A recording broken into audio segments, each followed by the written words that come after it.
Greetings and welcome to the Conch Cup, where the seashells meet League of Legends. I'll be one of your commentators, Zufu, and with me today I have. It's your boy Kiyomori, Bahamian born and raised. Yes, sir. Yes, sir. Before we get into any of the incredible games today, we have to shout out our two incredible sponsors. Firstly, I'd like to talk about Inferno. Enter the Inferno, the biggest fighting game event in the Bahamas. This returns to Fusion Superplex for a weekend of high stakes competition, unforgettable moments, and non-stop hype. On July 17th and 18th, join us for a landmark competition with a $5,000 prize pool with a $5,000 prize pool to boot, from main stage battles to the big screen to side events, open play, and community action. Sign up now and survive the Inferno. And of course, don't forget, you got Rebel Esports Hub. Looking for your next tournament, your next team, your next challenge? Level up your competitive experience with Rebel Esports Hub, the home for tournaments, community competition, and non-stop esports action. Whether you're grinding rank, entering brackets, or building your name in the scene, Rebel gives players a place to compete and connect. Discover your tournaments, compete against rising challenges, join a growing esports community. No matter your game, your next match starts with Rebel Esports Hub. Get in the game today.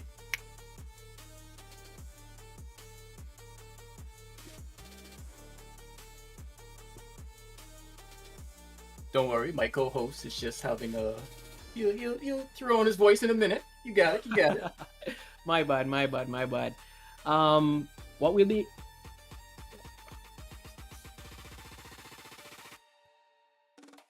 So yeah, we're gonna have some decent games today. We got some rising challenges coming from all the way from Jamaica. You got the Kings, 3-time champions of the Nexus Showdown, Kaiser's Kennel. They're gonna be first up against everybody from the Bahamas. Everybody's trying to get to the top. Everybody's trying to make a name. Much more than a cash out. Bragging rights. Yes, sir. And I mean, this is going to be quite the first match. I mean, Kaiser's Kennel has been completely undefeated for every tournament that they have played in the Nexus Showdown. So the Quabbies are definitely going in looking like underdogs, but you know, who knows what might happen. It certainly will be a challenging game for the Bahamian team. Gotta say, this is can't say we're too familiar with foreign tournaments. You know, the infrastructure is coming up, slowly rising, so it's really nice to join a nice little community, get something really going over here, and maybe, you know, find some competition for all the top dogs that have been dominating the scene for however long they've been dominating the scene. Yeah, and I mean, they have been dominating the scene. From my perspective, it's been like forever. So I would love to see them get some competition tonight. They have come in with sort of newer roster. They have 2 new members. Normally they would have top laner in Hollow. It's a pretty high ranking top laner, and their really all-rounded player in California is also not there with them. They've been replaced by players like Kosi and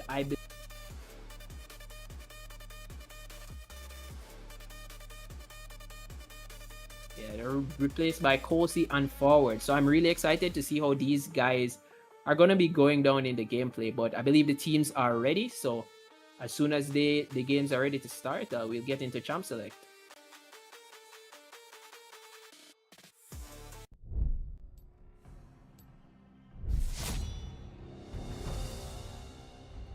Hey, let's see what the draft is like. Now, I'm not too familiar with Kaiser's Kennel, but I can tell you from homegrown talent, we do have some really good players coming out of the Quabbies, which is a very interesting name, if I do say so myself. Well, one thing I can tell you about Kaiser's Kennel is that they have a really good player on that Nafiri. We actually the mid laner in Ravies, best Nafiri player in the Western Hemisphere. So getting that ban out really early is You're like scared. ridiculously Good to solid. know. So I'm pretty pleased with seeing that they're doing their research. They're actually double banning onto Ravi. Banning is very storied Akali pick as well. So the Quabbies have been doing their research. I can see they've also been doing. I see Kaiser's been doing their research as well.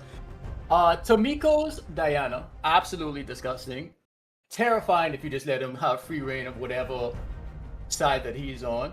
He's very precise when it comes to ganking. He's very creative when it comes to finding out what little spots that he could squeeze in to try and get something to help his lane mates. And his Talia, also very disgusting. Yeah, those are two pretty impactful champions. I mean, Diana can get the push so well in the mid lane, get some roams off, and is like really good in those team fights with the ultimate. Along with Talia, you know that Weaver's Wall is going to be everywhere on that map to impact the whole state of the game in the early game. So getting those two bans out are pretty good. Tom Kench going away as well is just a solid safe top lane pick. Getting that out of the pool is pretty solid. But we get 3 bans over towards Ravi Demon. I think they're trying to pinch down on the challenger players champ pool, but let's see how that strategy will pan out in the rest of this draft. I mean, when you look at it, I feel like we would all do the same. Having someone of that caliber on the opposing team strikes a little bit of fear into anybody that looks at it, right? Because if you're just sitting in, coming from a low elo scrub like myself, if I were to see something, he would be the focus. For sure, for sure. There's nothing else that I would love more than to have all of his main champions not in my game, per se. Yeah, I can completely agree. I mean, he is definitely one of their strongest players on the team, so getting him off of those comfort picks is definitely going to set your own mid laner up for success. So I can definitely agree with that sort of a draft philosophy. But so far we've seen the Kai'Sa being first picked. Quite interesting. I heard that Kai'Sa has been pretty strong in the meta so far, but it's going to be quite a challenging game for her going up against Cassante and Talon. Those are two champions that are really going to be on top of her head during those team fights. That's correct. And Cassante is such a driving force when he's just in the front line. He great disruptor. He can take whoever he needs to be out of position, isolate if need be. If you're not careful, you could just find yourself on the wrong end of the stick. Team fights could go either which way while that man is alive. Yeah, that is so true. That is so true. The amount of potential both of these picks have during these team fights is pretty solid. But we do see the Nautilus picked up by Swagdan. He's a pretty good Nautilus player. He's one of his better engaged champions. It does serve to be just a solid engage. So they're going to have to be really careful about what they end up picking on this ADC. We also have another solid engage pick from Jungle God Kaiser, the Zac, and the Varus is the final pick for the Quabbies. I'm not sure if I'm really in love with that one, but it is a pick. Well, I mean, when you have a bunch of tanks on the enemy team, such as Zac and Nautilus, that's far Varus will definitely get the job done. You know, he does have HP shred on his W once you get those blight stacks popped. It's going to be absolutely insane to watch how much damage he does. If he decides to go AP, absolutely exploded. If not, just any on-hit bit will do. Or maybe he decides to go lethality, which I personally would not do in a team such as that. Kaiser, I like Kaiser's lineup so far. They do have a lot of engage just out of these two champions alone. Yeah, I completely agree. They have a lot of they want to go forward as much as they possibly can. I see they did come in with the ban on the Jax pick. I believe Jax probably has a really good matchup into the Cassante, so I can see the premise. You see they're following up here with a Lux ban. Oh, turns out to be a Karma ban instead. Karma would be a good disengage support to pair with the Varus. Has a lot of laning pressure along with disengage with the movement speed from the shield. So getting rid of that support pool, pinching everything that can help that Varus stay safe is pretty good. You can't cage me for And then we got to the Silas Spawn. Now, I could see the Silas Spawn coming in through because he wouldn't want anybody on the enemy team to get anybody's ult from the opposing side. So, yeah. A Silas has strong burst, a lot of sustain. It makes sense. Mm-hmm. It makes a lot of sense. I mean, it is also one of Ravi's better champions as well, so they really dug deep to pinch his champion pool here. Silas, as you said, would get so much good value out of stealing ults like Virus ult or even Talon ult, even the Cassante ult. Pulling away your carry right through a wall with the Silas would be pretty terrifying. So I can see where they would go for that ban. They are going for a nice disengaged champion here with the Thresh. Personally, I would have liked the Janna a little bit more, but I think the Thresh is fine. Oh, and you have the Olaf. Hard counter to any sort of engage that Krabby's might even have. You know, his ult allows him to be CC immune as he charges in. He does massive damage, has a lot of sustain on low health while he just continues to swing. Low accurate champion. A detriment to the Krabby's. I don't know what to tell you. It's gonna hurt. Yeah, I completely agree. It is definitely going to hurt. The Olaf especially is able to walk through all of the CC as well. So that Virus ultimate and those thresholds might not bring as much value once the Ragnarok has been called by Olaf. The Quabbies round out their draft with Vex as well. Some long range poke, also has some pretty good engage and pick potential. So I really like that. But the Aurora pick comes in finally from Ravy Demon. I think that's like a solid mid lane pick. I don't think there's ever going to be a meta where Aurora is stale. So I think that's just such a solid pick in general. Very annoying to deal with the invisibility. The arena that she puts down, massive damage. If you try to just cross it, her spirit attack on her Q, she's massive damage all around. Most definitely. I think it's just like as you said, it's like two pretty heavy damage comps. I mean, I think there's a little bit more scaling in the side of the Quabbies rather than Kaiser's Kennel. Kaiser's Kennel seems like it has a lot of early game focus. With picks like the Kai'Sa, the Nautilus, and the Zac. These are going to be champions that are, especially if that jungle support synergy really chimes in, it's going to be like a real terror on the map, because I've been there before. I've played games alongside some of these guys, and I've seen how really well they can just tackle the early game with these hard engaged champions with these creative dive angles as well. So it's going to be something to look out for. They got a new audience to really show them what they got. Like you said, they have early game dominance. I imagine that they've been playing, like you said, they've been playing for a long time, so the synergy should really be on point. I'm curious to see just how well the Bahamian team puts up against the top dogs of the Jamaican scene. Yeah, I completely agree. And we're off to the races already. Loving these skin selections, man. These skins are so good. Like yourself some Imperium? Yes, sir. Yes, sir. The designs are awesome. So I can't complain. Can't complain at all.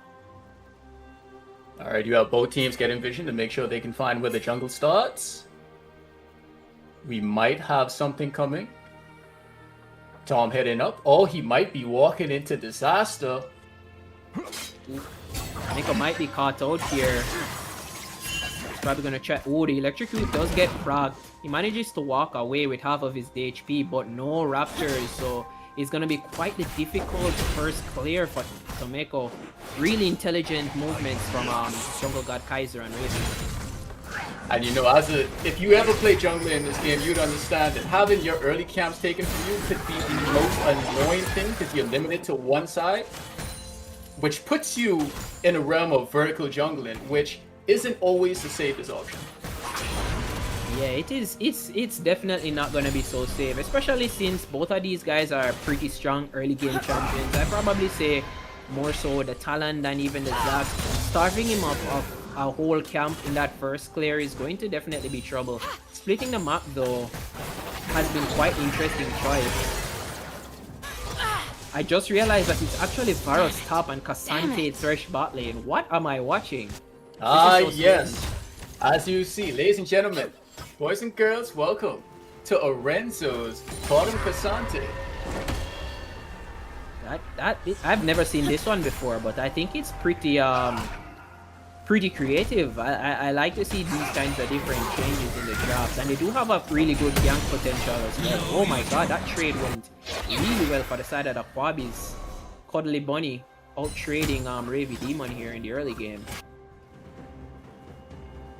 It looks like Talon might be, oh yeah, it's definitely going to be a split map. Bot lane for the side of Kaiser's Kennel are going to have to be on their P's and Q's because they might end up being camped or even dove. The wave is stacking going towards their side, so. Meanwhile, in the top lane, you got boys throwing blows. You have summoners coming in and out. We have Virus fighting for his life. Slurk tried to flash the Slurk. Oh! Cozy coming with a big slap. Slurk goes down. Wow, that was really close. The barrier really came in clutch. And Ravy trying to run for his life. Kamika down. Great cover coming out of Swag. Dawn, Triple R trying to make his way out. A flash coming out of forward. Forward trying to get the kill. Nice save from Lorenzo. Safe. Wow, it's just full action on the map today. What's happening? Not in 5 minutes yet. Gotta keep it entertaining, brother. I don't mind at all, but 2 kills go over to the side of Kaiser's Kennel. 1 kill for the Kais and 1 kill for the Olaf. It's gonna push. It's gonna be quite the lead. Once this Kaiser gets his wave and gets a back, it's gonna kind of, I wouldn't say it made the Talons splitting them up, or at least splitting them up, meaningless per se, but it did end up backfiring in the face of the Talon, because he did end up dying and gave up a goal to the side where he should have the advantage, so it's kind of tough. I imagine that junglers had a plan of action before coming into the rift, and then when you just put yourself in a realm of vertical jungling, you kind of have to just adjust and try to make something shake. Yeah, that's totally true. It looks like we're getting a gank off into the mid lane here. Cuddly running for her life. I think she escaped. She's looking a-okay. Yeah, that was pretty close, but Cuddly did lose her flash here, so a repeat gank is definitely what's you know, high likely to happen. So you have to be careful. So they might be looking for a fight here in the bot lane. Swag Dawn might be looking to position himself for a hook. 2 champions playing hooky. Kaiser coming in with the slingshot. A hook on to Triple R out. A hook on to Kaiser. Very close, very close. Look at they saw him on the ward, so they're able to get out. They're doing fine. I see your spirit. I mean, a real thing that I really have to note about like Quabby's bot lane, I mean, they don't really have to win the lane per se. I think both of these champions are just kind of made to just survive the lane and have like crazy value in the late game. In fact, there is a fight going on onto the mid lane. The electrocute goes off for Ravy, but I think Cuddly Bunny just bit off a bit more than she could chew. It was very favored into Ravy. Well played by Ravy. Nice try by Bunny. Looks like we have a little tete-a-tete in the jungle. Kaiser now noticing that Tomiko's in his place of residence.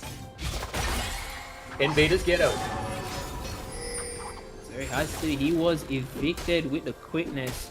But I like that they're still trying to keep up the momentum and not just giving away stuff. You have to try and trade those camps or trade something once you see the enemy on the other side of the map. So I think Tomiko definitely has the right idea in mind, but Kaiser was just there too quickly. So he got a like one wolf. Kaiser comes in, it looks like he's about to steal his raptors as well. So a lead sort of starts to mount for the side of Kaiser's Kennel. I think Tom's game plan right now is to try and just hit 6 as fast as possible. Whether by stealing jungle from the other one. Oh! Kaiser's in, tries to get the hook onto Bunny. No money. No money at all. A really creative gank angle, especially since Cuddly Bunny had no flash. So what we have to expect from these kind of Zac, you know, the champions like Zac and so on. But Cuddly gets out. It was mostly a misplay for the side of Kaiser. He didn't get the E off onto the Cuddly Bunny well. Oop, the all comes well played, Ravy. That damage is insane. Aurora. Oh, it's gonna be a strong champion. True. Aurora doing Aurora thing. The engagement coming up with Renzo. Oh my Chain god, CC on Swag the Dawn. He's trying to fight his way out. Both make it out. The dash comes in. There's no way. There's so much going on. Does he get the hook? He gets the hook on the Swag Dawn. Swag Dawn goes down from the treasure. Hook on to Renzo. Renzo gets the kill. They turn the tide on forward. Forward trying to fight for his life. Takes down Renzo. Triple O on the deep line. Gets him down. that was heated. It's like more action in the top lane. Okay, and Slurk is able to just get out with the ghost. That was pretty close. Luckily, Tomiko was there waiting in the wings so the counter can. But a lot of action in the bot lane and in the top lane. These guys are just pressing gas right through. No matter the rank disparity, you can give it all. Sure. Looks like Tomiko is trying a bit too hard to get those grubbies. I think he was able to only get one.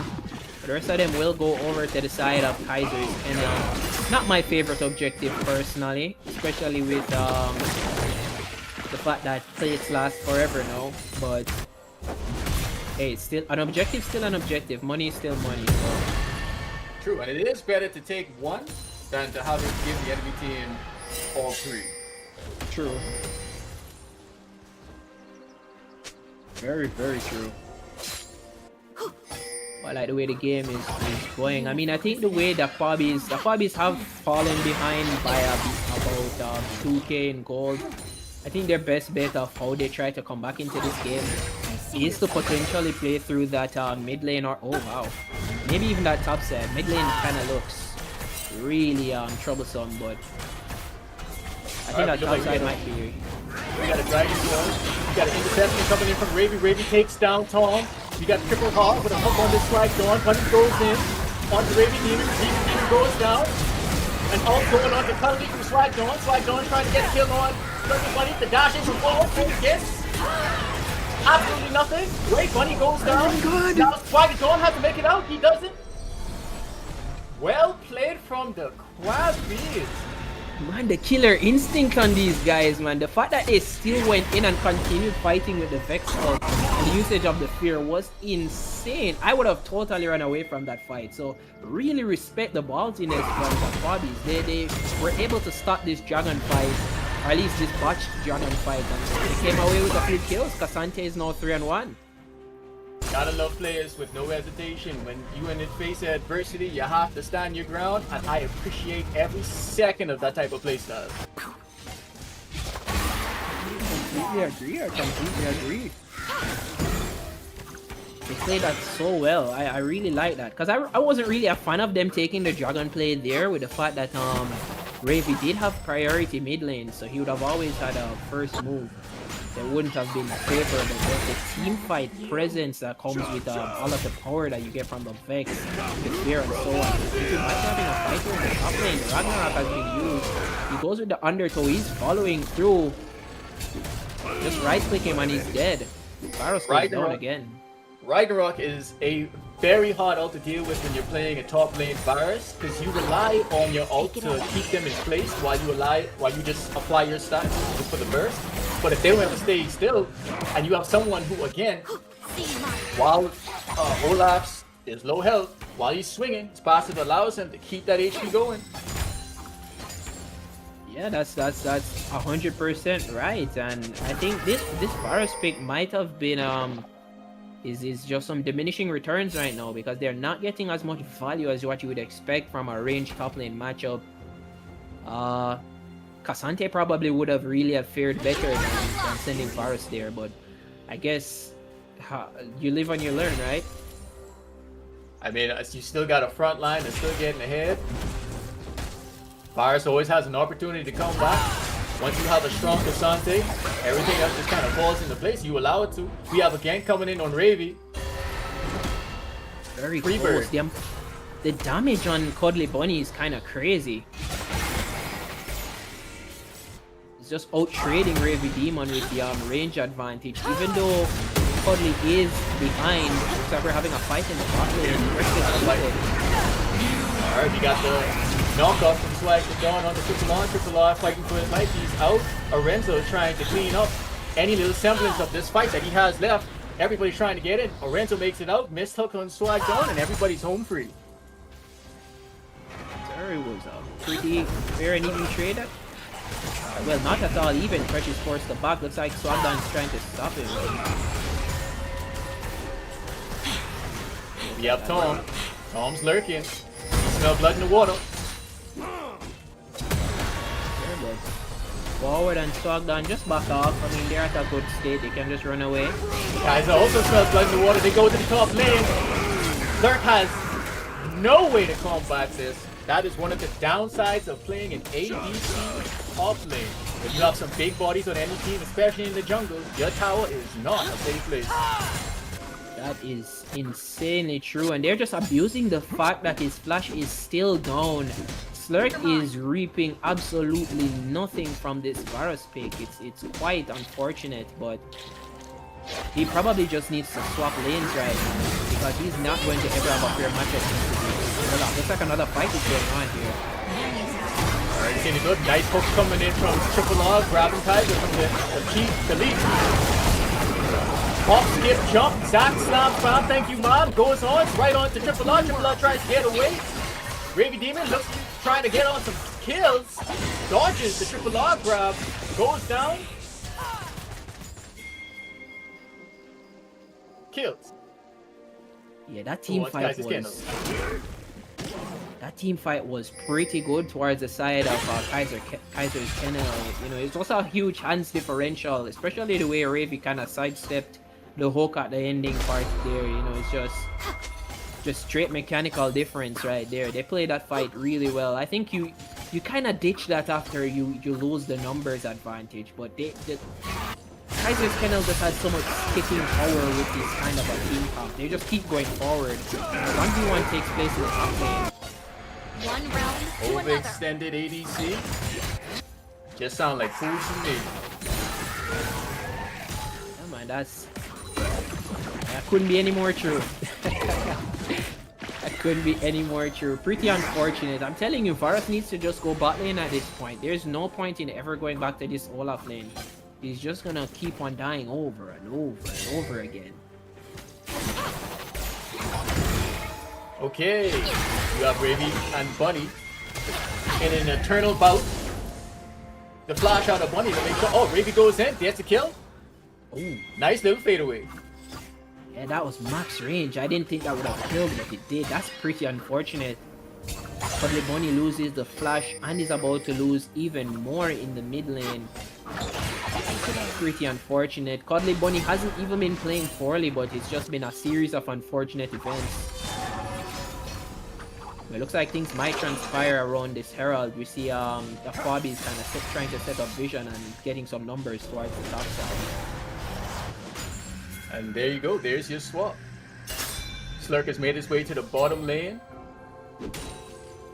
Kosi continues to push through top, sending Cuddly to try and deal with him. A TP coming out of Ravy, heading down to the bot lane. Oh my. There's Slurk still trying to fight his way out. Advantageous. A flash from Slurk with a burst from the light staff. Another fight going on just outside of Rip Terror. Triple off fight to the right. That's an extra grab on the Kaiser with no avail. There's a double trumpet. Pop jumping. We back on Cuddly. Bunny finds herself in a very precarious situation. Have to deal with two people running her down. The other Kaiser stabbing into the minion. Kill those Kaiser. Yeah, this game, Kaiser's Kennel is running away with this game. It's almost a 10k gold lead, about 8,000 gold ahead. They are just beating them with their wallets. I mean, commendations to Slurk. He was able to pick up a shutdown onto Ravy, but he lost his entire team to do so. Oh my god, the flash play misses.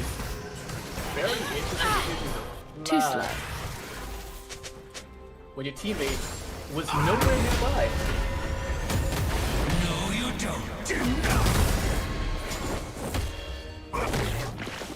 Alright, Alright, we got the rift being taken by Kaiser right now. They have all the momentum in the world to have Rift Herald just massacre these towers. Everybody is currently at T3, with the exception of the T1 down bottom, which will be taken momentarily. Gravy Demon doing his best and try to get that done. Slurk is back on the air offensive. Sir, and it seems that they're trying to get some numbers towards the bot side. Maybe they could get another pick on Ravy. See if they can pick up an objective for themselves, but let's see what happens. Ravy is aware that there are numbers positioning towards him. You're seeing things going down towards the mid lane. Kaiser is also waiting in the wing, so he might be fine. Maybe they try to go for a dive potentially, but I guess we'll see what they decide to do. Yeah, It's looking like it's gonna be a big fight down bottom. Everybody's starting to congregate on the bot side. No objective though.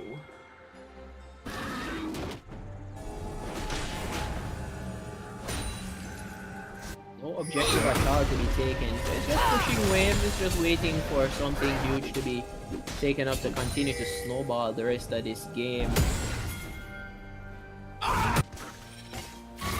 They call this the engage on Lorenzo.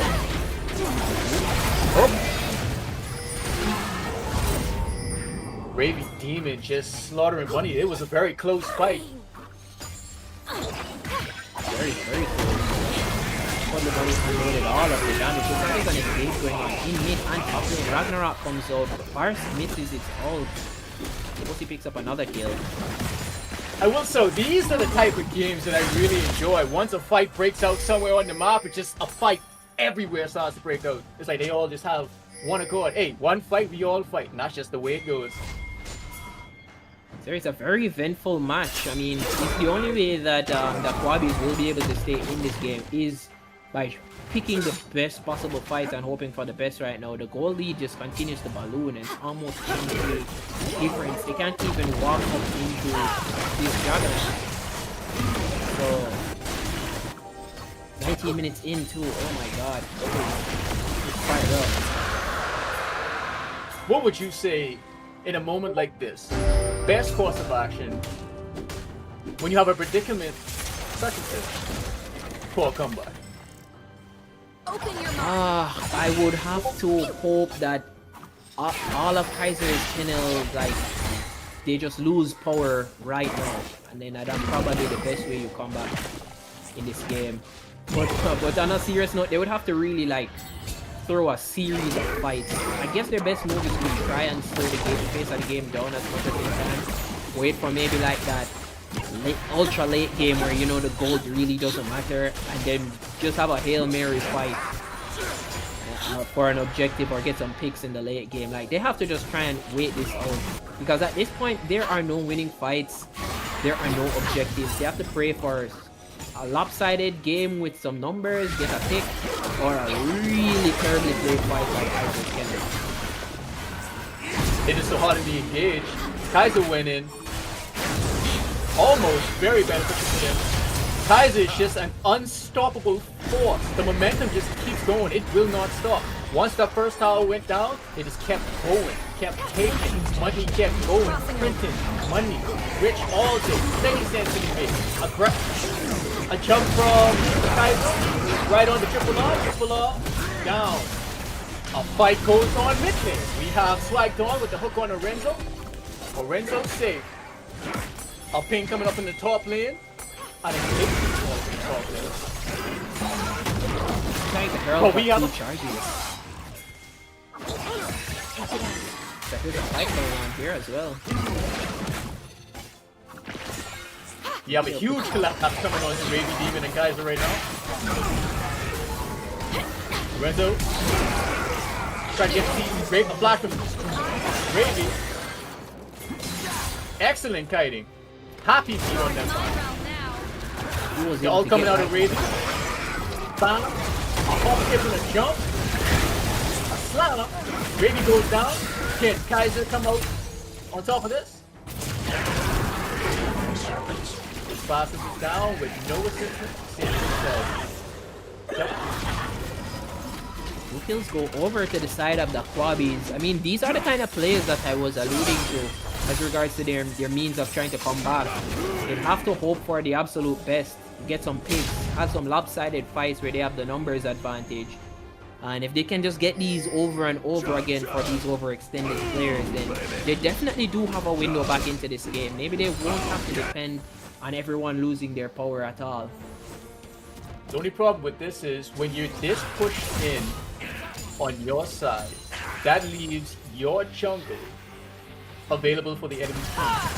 Your jungler is going to fall further behind, especially if you're playing a high econ assassin. Yeah, that is definitely true. I mean, the early game really messed up Talon. Talon was just really not able to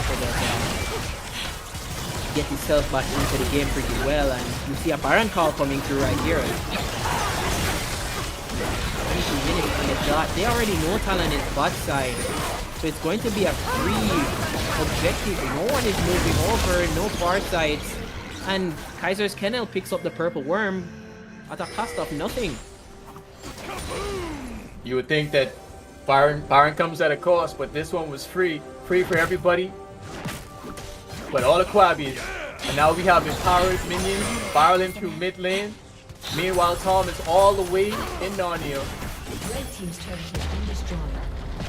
Sir, Talon, I don't want to say he's given up. He's trying to farm as much as he can, get some items and maybe hope for the best with a fight, but he might lose his base trying to do so. Talon, you need to be here with your team. Goes right back to what I was saying about not being able to get your money as a high econ jungler. Although you have this going on, you have to make something shake. If you're not getting kills on the enemy team, then the money got to come from somewhere. The items don't build themselves. Yeah, that is so true. That is so true. He's doing his absolute best to try and stay relevant in this game, even though he's been pushed so far behind. Maybe he'll be able to get a lopsided fight at some point so that he can continue to gain more value. But I don't think I hope goes through, but nothing here. And the way his team split right now is not advantageous for Quabi to really engage appropriately. They just have to really find a really good misstep to even have any sort of semblance of a comeback right now. Alright, that might have been the step that he's looking for. Great hook by Triple. Kaiser going in. It hits huge damage. Oh, crazy.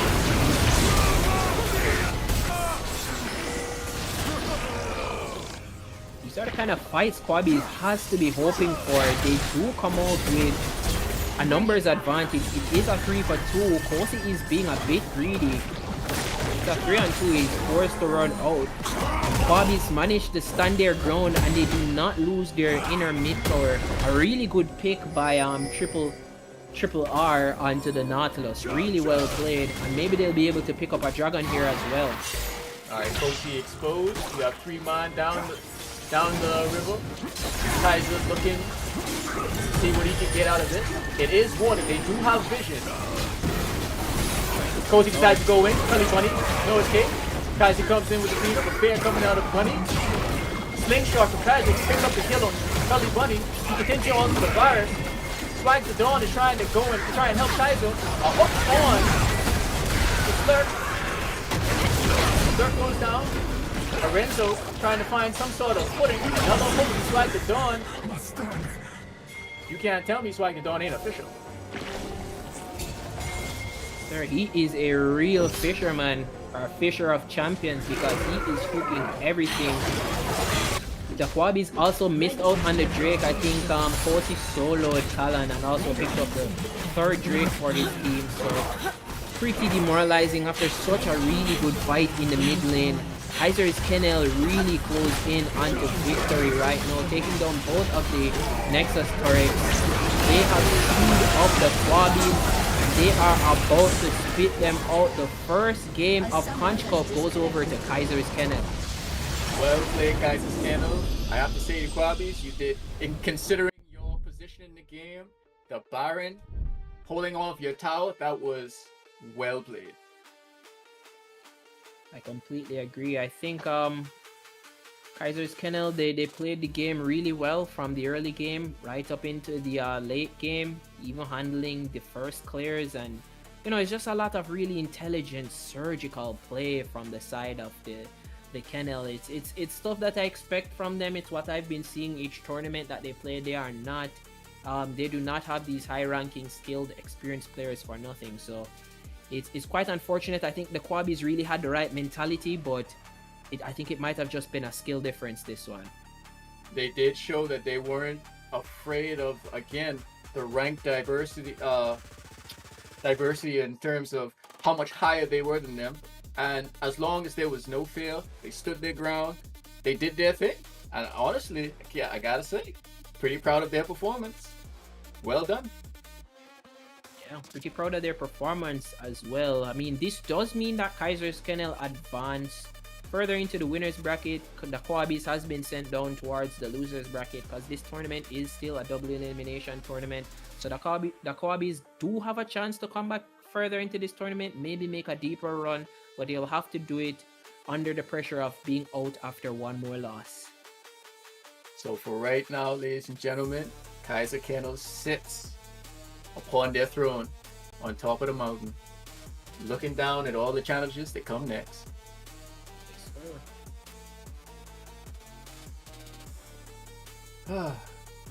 What a game. Yeah, it was pretty good. It was pretty good. It was pretty good.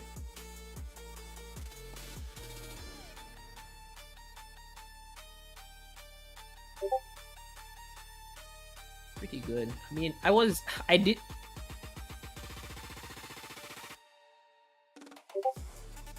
I did have like a huge problem with the way the draft turned out though. I was expecting that Virus to be bot lane. I do not think it was fit for the Olaf matchup, personally. Yeah, hey, you go what you go. Like Orenzo is famous for his Cassante bot lane. It puts in a lot of work. It's just very unfortunate that Slurk wasn't able to just dominate as he had hoped in the top lane. Olaf is a very tough opponent. Again, the ultimate just destroys whatever you have planned as a Virus player. Yeah. Quite unfortunate. The immobile ADC problem, but I mean that's just the way how it is. We are currently gearing up for our next match and the next round of casters and commentators that will be taking over from us shortly.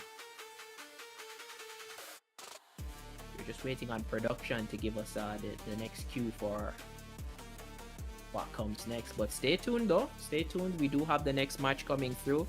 We can definitely give another shout out to our sponsors. Let me give a big up to Inferno.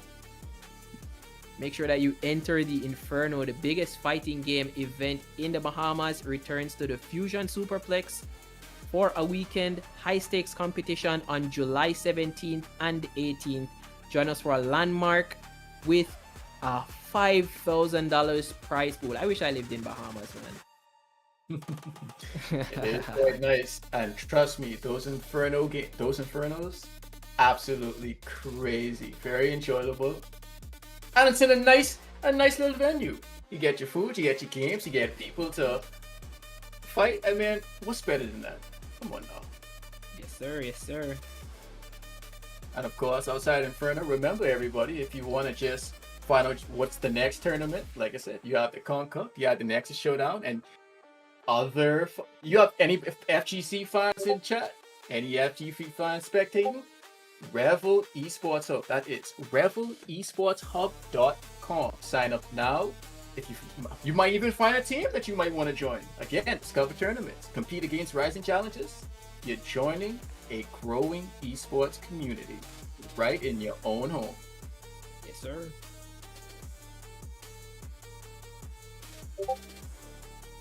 Okay, well, thank you for continually watching us. We will be preparing for those next matches, so stay tuned. Don't touch that dial. We'll be going to break right now.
If they're ready, just let them play. That's fine. We'll stick to the original format.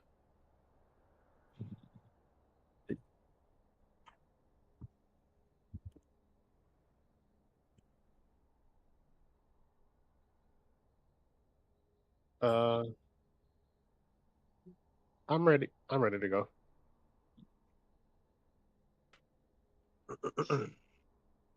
Yeah, and the link you said I'm supposed to connect with the camera. Yeah. Okay.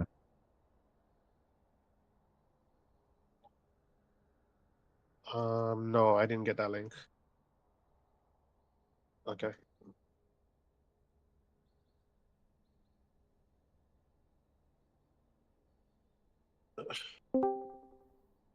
There's Trip. All right, sorry about that. Just trying to gather people, but I heard there was a change of plans. Yeah, we back on normal schedule. Okay.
Okay.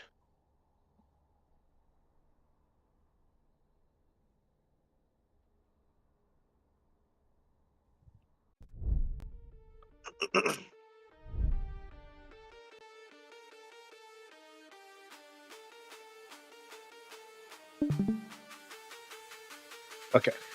All right. Hello, welcome back to the tournament. I am Venario, and this is DCO commentating for the next tourney. All right, so we have. Hello, Sorry, my name. sorry. Hello, this is DCO Fantasy from MMC, and we're here in support of the Conch Cup for the Caribbean today. It's gonna be Trini Esports versus the Scrubs.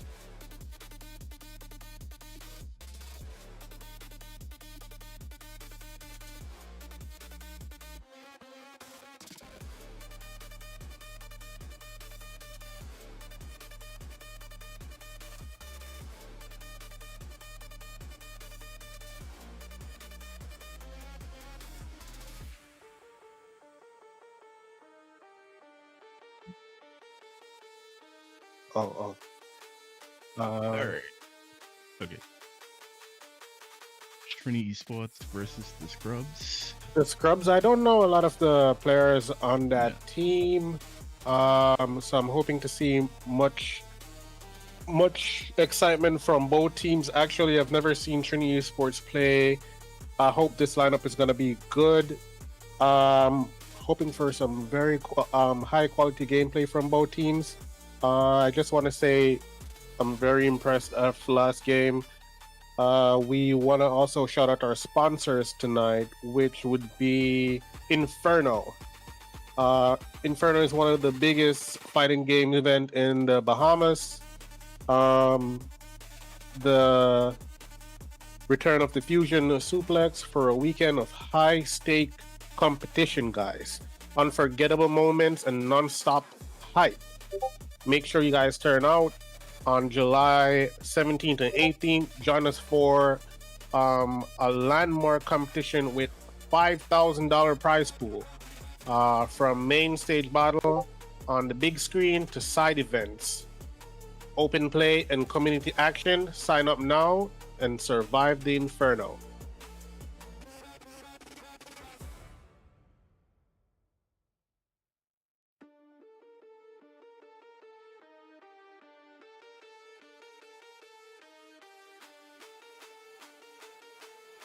Bring it back to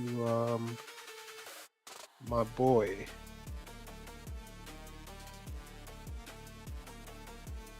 Venario.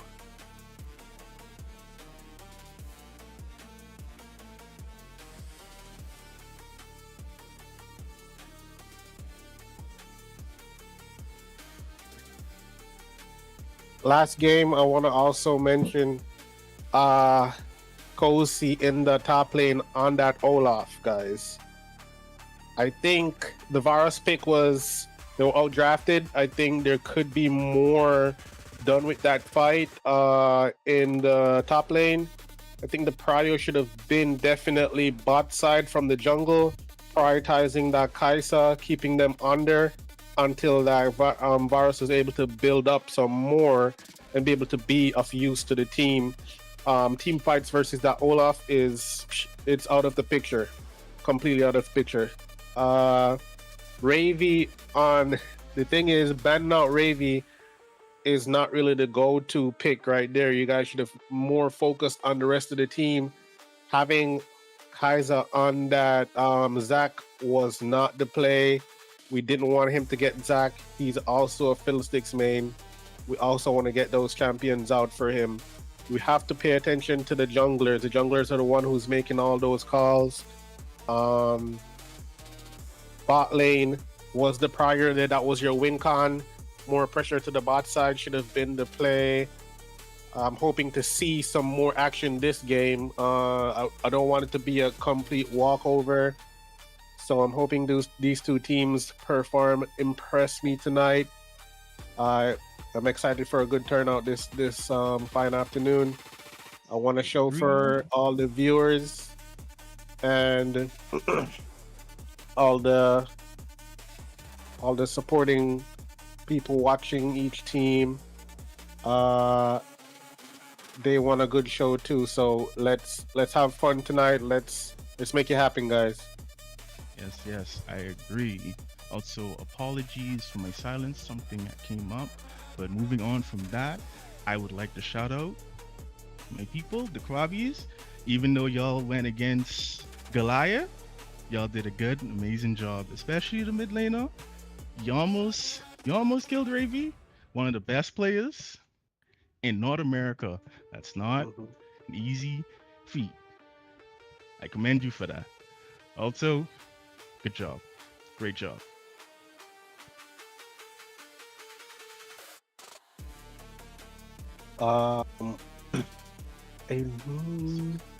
We're about to get these players in now.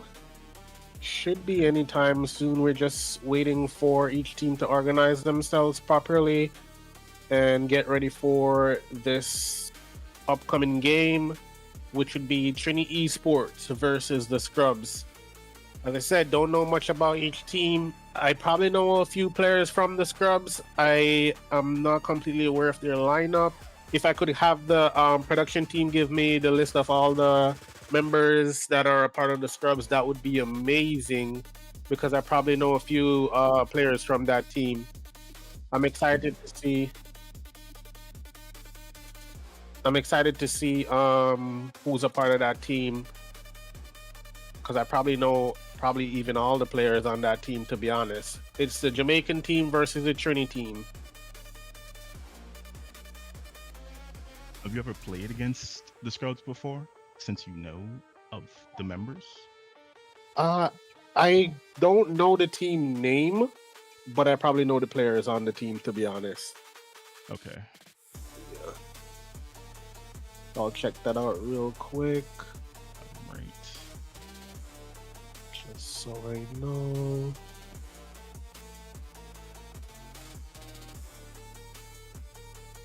Okay. Winter's a very good player.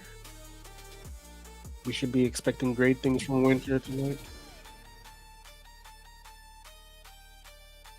Oh, wait.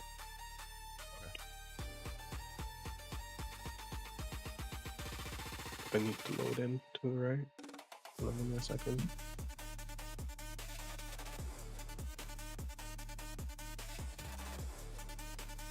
I'm logging in right now.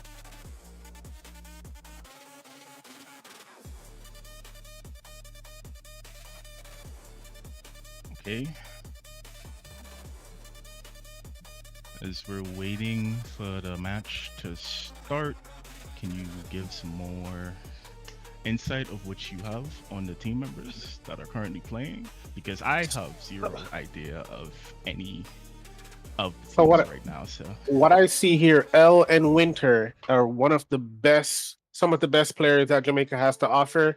In my opinion, they're amongst the top 20 players, top 10 players.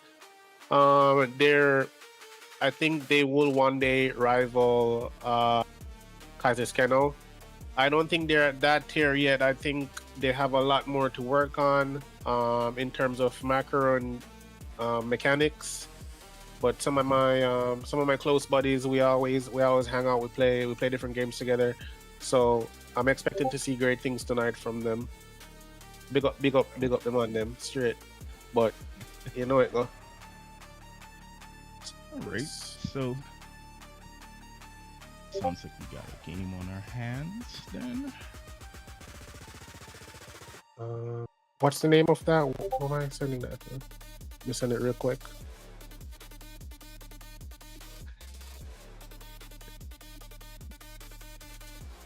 Okay. So, since you know these guys pretty well, would you say you would hope that they win, or hope that you see any improvements? I hope that they 2 for 2, right? I hope that they win. Okay.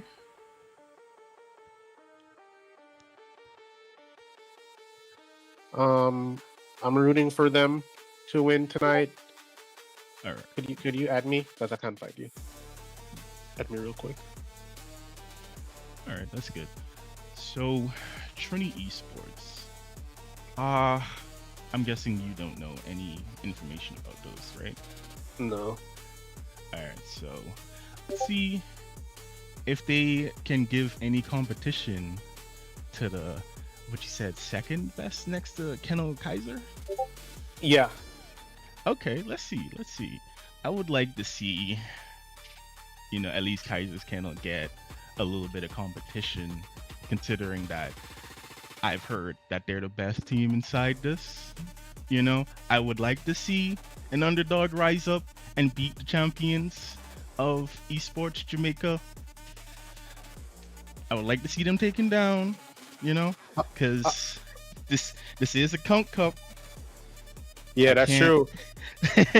That's true. I support that. The team that the game that I'm anticipating though is actually Climatic Gaming versus Kaiser's Kennel. I think that's gonna be a very intense game.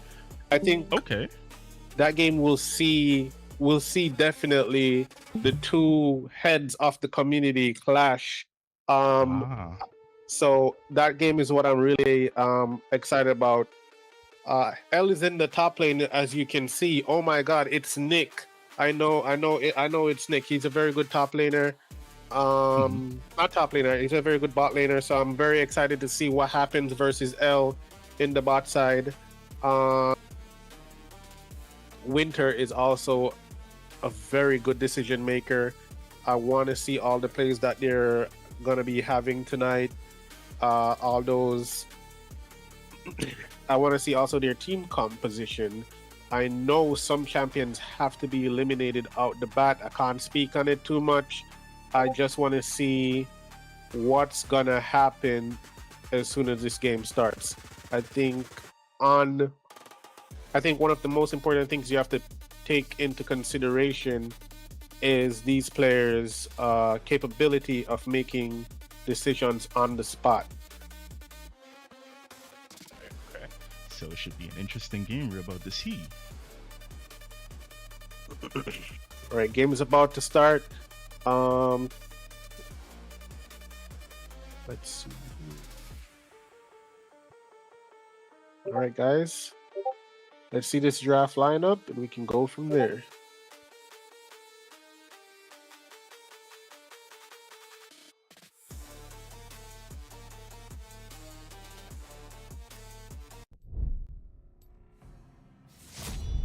Here we go. So this is the part. Oh, Seems to be having an issue. there's some technical difficulties right there. All right. Let's wait, see what's going on.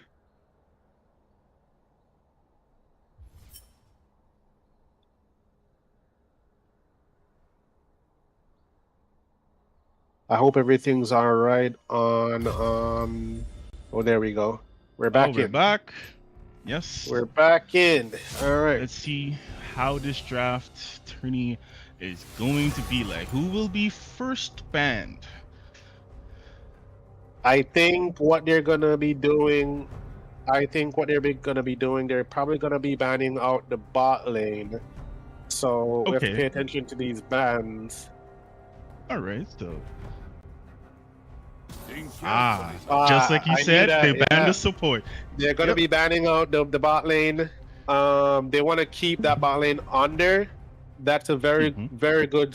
They're such a strong duo. I've seen them at work.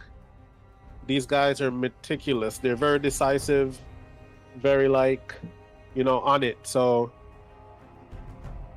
let's see what are the signs. That's a very interesting ban. They banned Fiddlesticks. Fiddlesticks. Targeted jungler and the support from the opposing side. Braum, L as an Braum ADC is gonna show. Yeah. Go ahead. L has a very good lineup of ADCs. That Braum pick will definitely probably not impede them. This lineup is going to be very interesting. Nice. Got a Nautilus ban, another support ban. It sounds like this support is pretty problematic if they're banning him only for now. Yeah, that's Never true. look back. Well, that's a very good ban from the Jace. Okay, the chase. All right. It's a very good. Would you Jace say this ban. is? What do you think this is targeted to mid, top, or a jungle ban? I 'Cause think that's Jace has been- definitely. I think that's definitely a top lane ban. A Nico Okay. ban. Nico ban. Wow. I didn't expect that today. Very interesting. Got the Olaf on the left side. Okay, let's see who's gonna be They first would- pick. Yeah, that's very interesting to see too. A It's gonna Shyvana be pick. Shyvana. Okay, okay. Okay, that Shyvana is going to be in the jungle. That Shyvana could be a flex pick to the top lane, though. You have to pay attention to that. Oh, really? That could be a never flex pick. Yeah. I've never seen a Shyvana talk before. This would be a first for me. I would like to see how it goes. Silas. Silas for That- the first pick. Yep. Be mid, could be jungle. This is the next flex pick. That's another good flex pick right there. Yes, it is. Mordekaiser. Okay, know who's top lane. We know who's top lane. The Mordekaiser could be a flex pick to jungle too. Don't forget that part. You are correct. You are correct. He could be. He very much could be. Although I would like to see a Shyvana fight a Mordekaiser top, though. That would be Yeah, pretty that interesting. would be Yeah. interesting to see. I would. Ash. That's a nice Ash. ADC to pick. Okay, so now we have our Seraphine bot as lane pick done. That's a very dangerous thing to do this early out, is to pick your bot lane versus L and Winter. Mm. Those two players have always impressed me throughout the time I've known them for. So I'm hoping to see big things from them tonight. I don't want to be disappointed. My money is definitely 100%. But since they first On pick, the wouldn't it scrubs means they're tonight. okay? That's Tristana bot. I haven't seen Tristana in a long while. But Yeah. even though they picked their bot lane first, but wouldn't that open them up to a counter pick unless Ashe and Seraphine is a really strong first pick? That's a very good point. With the Seraphine is very good at utility. Should be able to keep Yes. Ashe alive. The no mobility on the Ashe, however, this has to be one of those moments where you have to keep your Ashe alive until at least level 7, level 6. We need that Ashe to stay in the positives, especially not in a deficit. We don't want her. We want her to always have a goal lead or breaking even. Another support ban, and that's Bard. You're gonna be focusing on that bot lane. Makes me very interested to see how well this bot lane is going to play, or how this game's gonna go. Scalio ban after Nakali. That's mid lane. Once again. That's a very good band. That's a very good band. Okay.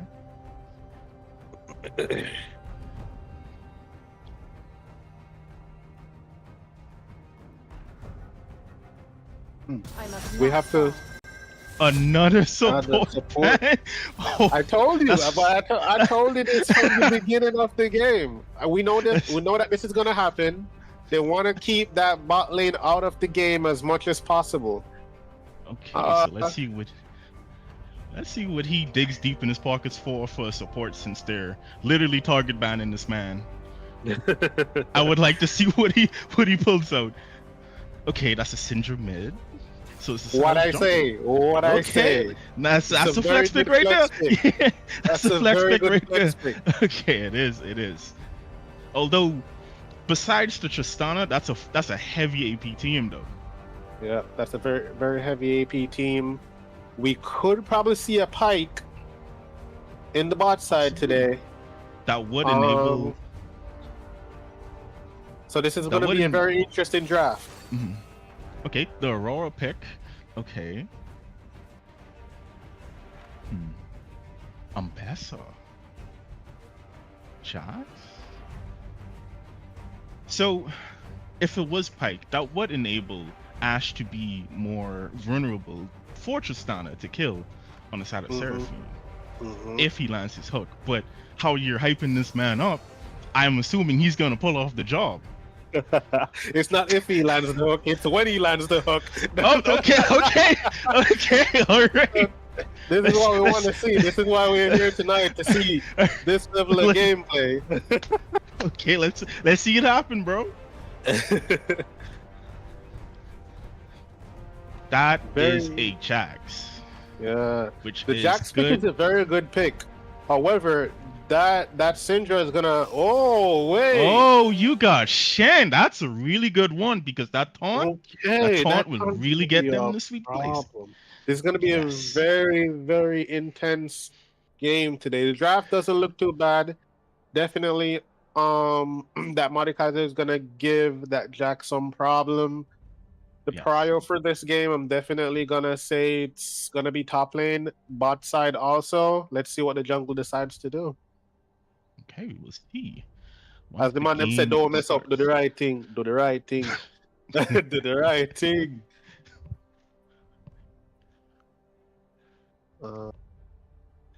Very, very interesting.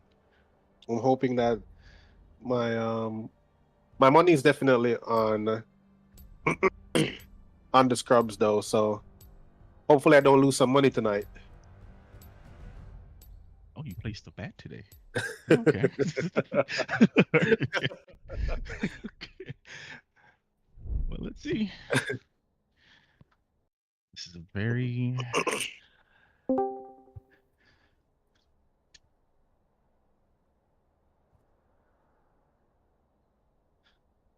all right. So Shen is support. That would be good for Tristana if the Shen could land a taunt because they could play from range. Unless he engages with Flash with the Flash taunt. Oh wait, that's a top Shen. Sorry. Yeah, it's my a top bad. Shen. You know, I was thinking about the Silas. I was literally thinking about the Silas support. I was thinking about it, but I was not sure if he would pull it off. You know? when I heard you said flex, I didn't think it was gonna be to this extent. That's a Silas support. And what did I tell you about the Mordekaiser jungle? I was telling you about that Mordekaiser jungle coming out from the. You are right. You are right. That's the Mordekaiser This is jungle and gonna Shyvana be- jungle. This is gonna be a very interesting game to watch tonight. It should be Yes, very entertaining for the viewers. Hope you guys are tuning in. Remember to leave a like and subscribe. We always appreciate that around these parts. For sure.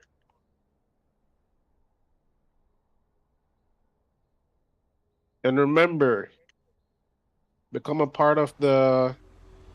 Oh, here we go. Game is starting right now.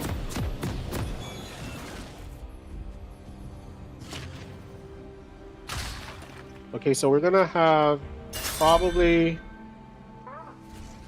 Okay, so Mordekaiser starting top is a very good start for him. His path is definitely gonna be a bot. As I said before, he's gonna prioritize the bot lane. That's what he wants to do in this game. He wants to have their bot lane be the prio. That's their win con. That's Oh, they're having a fight level 1. And immediately they're gonna be in an altercation down there. Seraphine gets first blood. This is a 3v2. Oh, can he get a 1 for 2? Oh, and we he did! We did. 1 for 2 down in the bot side. First blood went over to Trinidad Seraphine. Esports. So we're excited to see where this game turns from here. This Shen and Jax matchup is gonna be a farm lane. It's gonna be a few trades here and there, but nothing to be too excited over for right now. Are you sure? Because it seems like he's starting this off very aggressive. Mid lane I might already set the in tone. a squabble. Ooh. Mid lane is already in a squabble. This is what we love to see. Early Yes, early game skirmishes. Yes, sir, indeed. This is a very aggressive game. The Jax is trying to fight the Shen. There we go. Gotta cleanse. There's a Yep. stun. Can't follow up. Oh, Nice perfect sidestep. sidestep.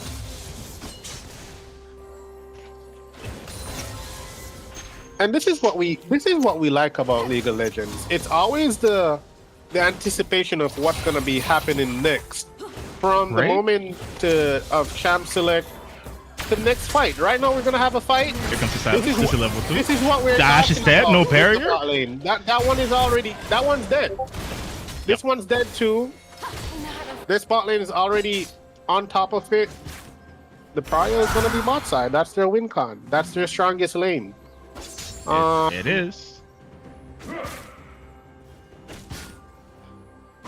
So, unfortunately for them, Seraphine got the first blood, but Tristana got a kill. And Tristana's also better So at killing. yeah, Tristana is better, Ash. engaging, especially with that silent support. You have a very solid point right there. Enables Tristana to do what she has to do. I hope they watch enough YouTube videos for this game. Oh my goodness. Some double lift maybe. Some numbers coming in.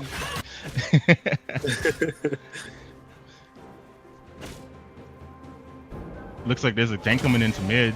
Oh, Burns the coming out flash. from Lysindra. That's totally fine.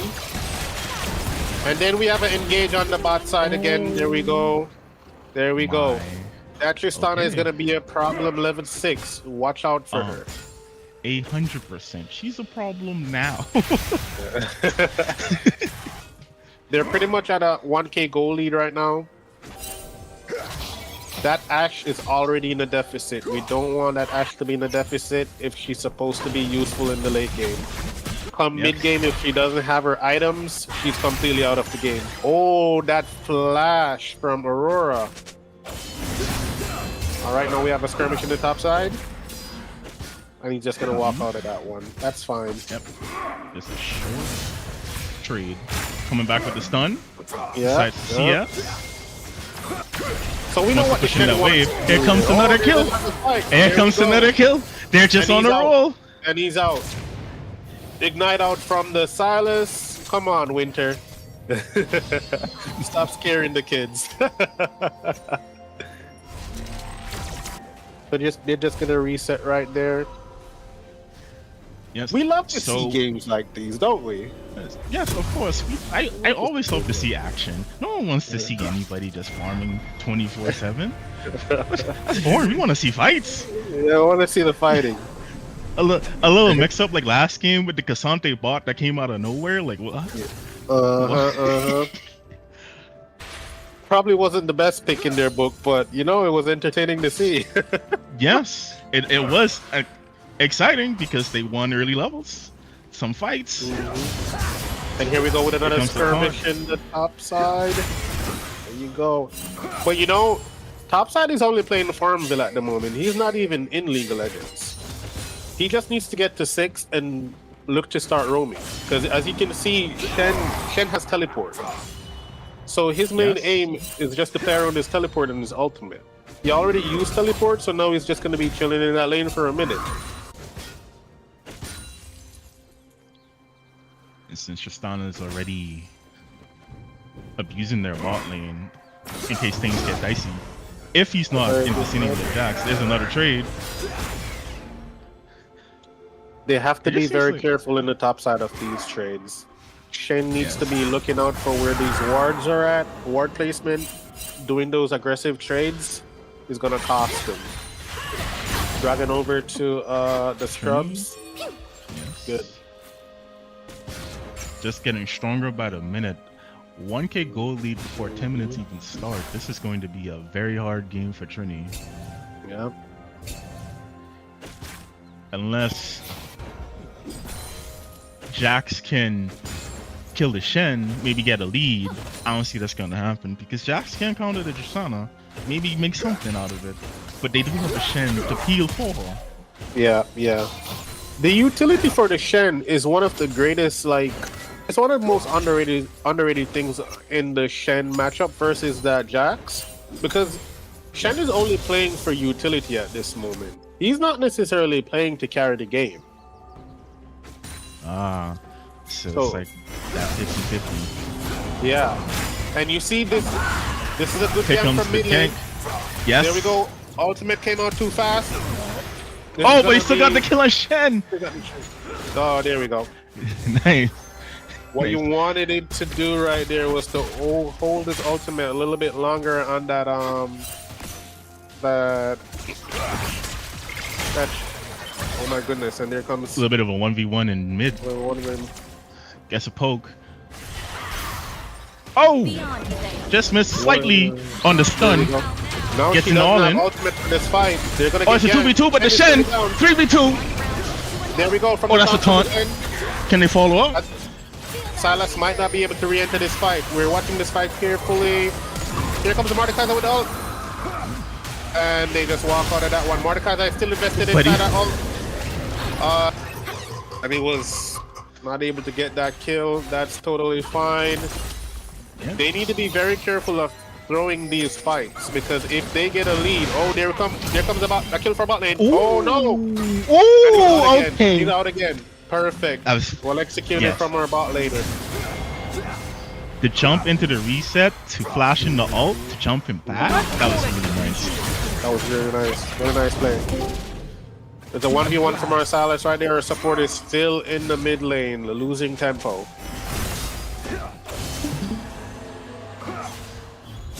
They have to be very careful on these early game skirmishes.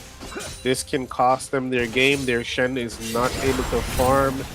Now the enemy's on these jungle camps right here, clearing them out. I always forget the names of this camp right here.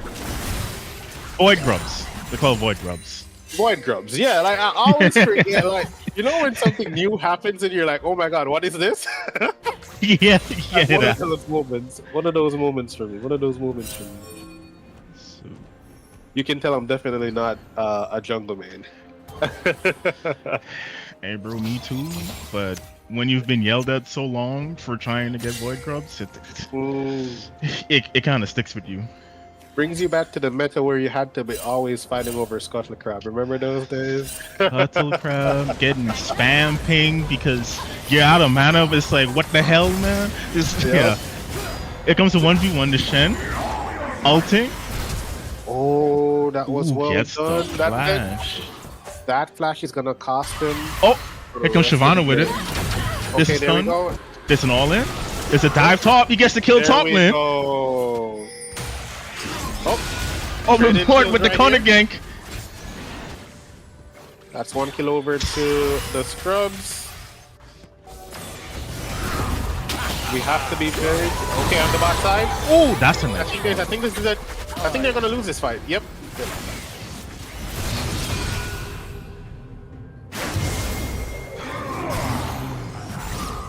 So close with the Q, but he just gets the auto just in the nick of time. If But you here comes do Shen. Can he notice- follow? Look at that. You see Shen Jax is double the CC of Shen at this current moment. This is not looking good for the scrubs. This is not looking good. No, it isn't. That's the win condition against the Tristana, because if this Jax gets pretty ahead, it's definitely some play to be made. But you know what I've discovered being an ADC main for so long? Tristana is pretty much a self-healing ADC. She doesn't necessarily need a strong front line. Right now we're looking at what, two solid picks from them. If their Mordekaiser can hold his current position or get more kills to get ahead, we probably can see some promising things from them. We can. 100%.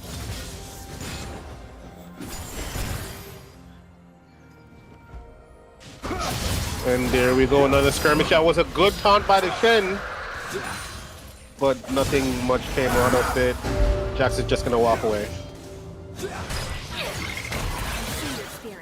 Scrub's getting the dragon. Easy to get, man. Bot has so much prior, so much strength into that. They definitely could play. They definitely could play this into the late game. They'd have to slow down the game for their top side a little bit. Or they can just hard push bot lane. Definitely an experienced top laner though. Yes, I could see that. Jack's making good trades. He's getting CS. He's zoning out Shen. Siobhan is playing to a strong side.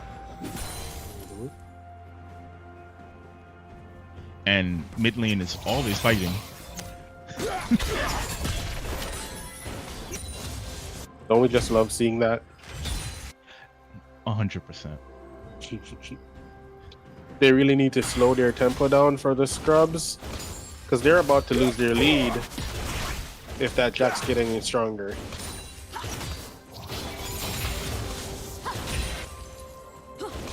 What is your take on them swapping lanes to top lane after they get this bot lane tower? Do you think that would be the right call? I'm not so sure. I never really understood rotations like that, so I can't really give a full opinion. I'm just used to bot lane swapping to mid.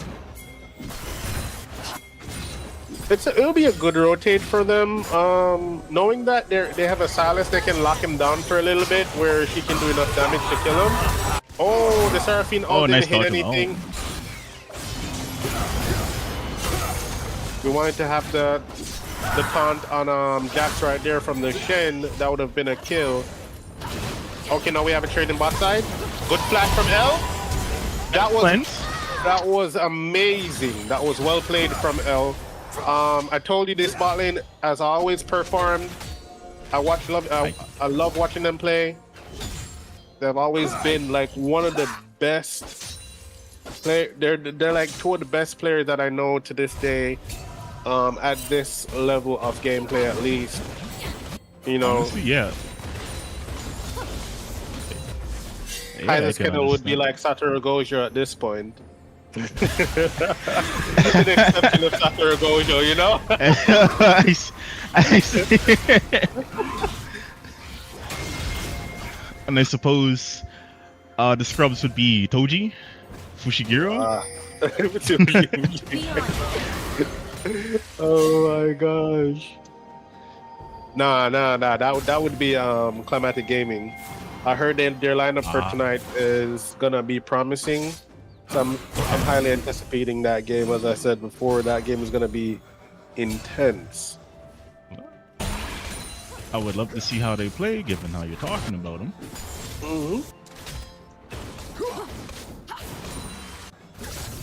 It looks like they're trying to play more on the side here. Vision on Ken top needs side. to be careful of those trades. A few stuff can happen here. We can lose the game. The scrubs can lose the game through top lane because they've allowed the Jax to do whatever he wants on the map, or bot lane could just walk them over. But at this point in the game, the items that Jax already has completed, he has already finished Triforce, which is one of his very core items at this point in the game. So we just want to see what the scrubs do here. This mid lane rotating smart. So there's another fight in the mid lane. They just walked out of there.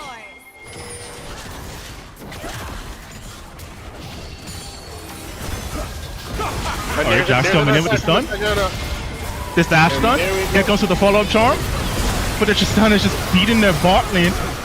Oh my god. They just got wrecked. 100%. See, that's Almost. what I'm telling you about the Shyvana plays. Shyvana is one of those junglers that you never know where she's gonna come from at any given point, and she just swoops in, clear the fight out. Yes, she did. She definitely shut down Tristana before she could continue to do any further damage. Yep. So it looks like for Trini Esports, the Jax and Shyvana are definitely going to be the win condition. Tristana, if they could get the peel, or if Tristana positions correctly, she could ace the whole team by herself, especially with the Silas and his ult. Maybe he can make something, especially since there's Seraphine ult he can steal, Ashe ult he can steal, Aurora's ult, all good ults that he can make a comeback with. Yeah, Silas is definitely going to be their playmaker for the most of this game. That is why we wanted to keep the Shen in the game. Shen is currently out of the game. Shen is not even logged into the computer at this time. He's literally out of the game, so we need to get back momentum on that Shen. Yes, he's just here to press R and stall. Yep. That's the name of the game. Fighting over vision here. There we go at the bot lane. They made a swap. Bots mid, tops at bot, but they're scrubs. This is mid a laner. Oh, here comes the gang. misplay from them. Yeah, that's a misplay from them. It's kind of difficult for Syndra to answer Jax at this point in the game. It's not going to work out too well. And getting dove like that should have been seen a mile away from the scrubs, you know? Like, oh, that's a very good play from Silas right there. Oh my goodness, that was a beautiful play from Silas. Yes, as I was saying, he could use Ashe's ult to make a play. And this is where I said the Silas is definitely going to be the playmaker of this game. Yep, there we go from the mid lane tower just fell. We're going for another hit on the tier 2. Bam! Definitely smashing into this. Jax has the back. Ooh, but he gets a stop. We want to keep this momentum up from the scrubs at this point. L has definitely showed promise. He has impressed me yet again. Yes, he's been very aggressive with this stone. I hope he'll be able to carry this game. He has to be very cautious of the Shyvana and this Jax, however, they'll definitely be a problem to him in just a minute. Especially coming up for these team fights. Our next objective fight is gonna be very much soon, so he has to be aware. Doc's looking for this injury again. You see, this is what we don't want. We don't want the Syndra in positions like this. Nope. But can he get the shutdown? Oh, here comes the Can L get the Tristana. shutdown? There we go. Ah, there we go. That's what we were talking about. That's what we were expecting from this team. Trini Esports is gonna have a I think they're in a very good spot at this moment. I think they're in a position to win the game. I'm just hoping they keep this up, you know? Well, we'll see. Because even though Jax is ahead, the rest of the team is still falling behind. Oh, that's a missed position from their support right there. That was a good pick as well. It looks.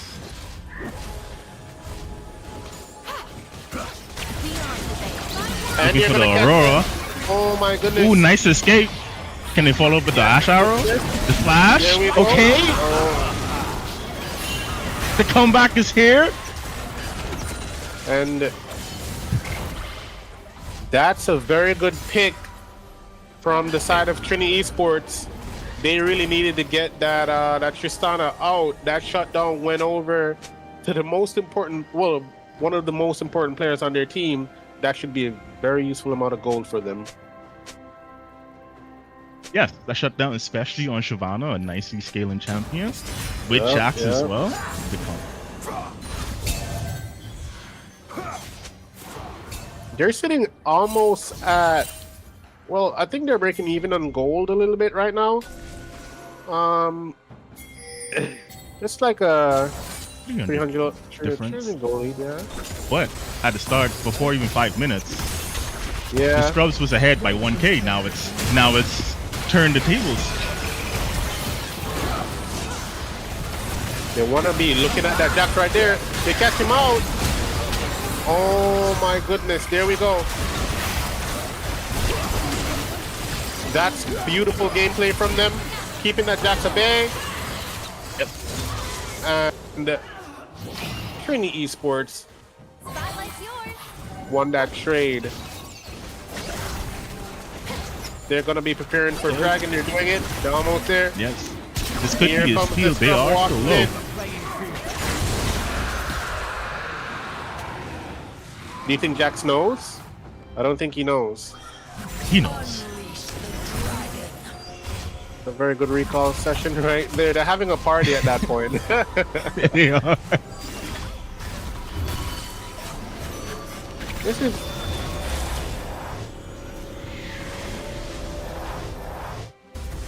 good reset from that Resetting team. Yep, now they can spend all the gold. Coming back. 2 dragons on each team. Jax is heading back top. If they get Infernal Soul here for Trini Esports, I think they're gonna be in the winning spot for pretty much the whole game. We want to have some of these drags because imagine Infernal Soul even on that Aurora. Here comes another pick. Oh my goodness, that pick was Died. that was a great pick.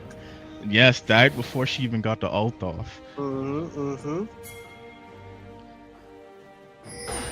In her own jungle too. You wouldn't react to that because you wouldn't think, hey, there's a Tristana in the jungle. Especially at this kind of time. That's like high level gameplay right there. You kind of know where the Tristana is. And they kind of just sat there waiting for Seraphine to walk up because they don't know where Tristana is going to be at on the map. No. And she is very lethal. Any squishy she sees, it's dead. Yep. A hop, skip, and a bomb. That's it. Literally. Right, the Jax is looking, the ass arrow. There Nice heal. But the Tristana jumps back into the Jax, but she gets the reset. This is looking like a win for Trini Esports. For Trini Esports, they definitely won that trade. That was well executed from them. A 2 for none. This is a Baron play. That's definitely going to be a Baron play for them. We want to really focus on that Jax because, as I was saying before, if Jax was able to be neutralized earlier in the game, he wouldn't be this, impactful. Oh, there comes the Seraphine. That's Johnson. Good night. Has faced it. Team has Baron. Let's see what they do with it. What do you think they're gonna do? Are they gonna go 1-3-1, or are they just all gonna play as a team? And let I think it's gonna be a 1-3-1 this time around. Okay. We need the Jax to be in his solo lane. Yes. I agree because they don't have anyone that could actually stop him by themselves. They can barely 1v3 the man. He's so strong. He's very strong at this point. We need Jax to have his solo XP and gold. We need him to finish his items. I think this is going to be a winning game for Trini Esports, to be honest. It is. If this keeps going like how it is, Jax is going to hit level 20. He's just going to stat check everybody. We have seen great plays. Oh, there's a taunt right there. He's just going to walk. Oh. Okay, they're going to just stand there dancing. They're doing the tango right there. Gets an auto attack. Very questionable taunt from Shen. If he had held his taunt for that play, this would have been great. There we go. There comes the taunt. Jax has to hop away. Unfortunately, he could taunt him on the tower, but Jax doesn't really care. He could just hop right out of it. Red team's turret has been destroyed. There's a tower for esports. Trini. L must be very...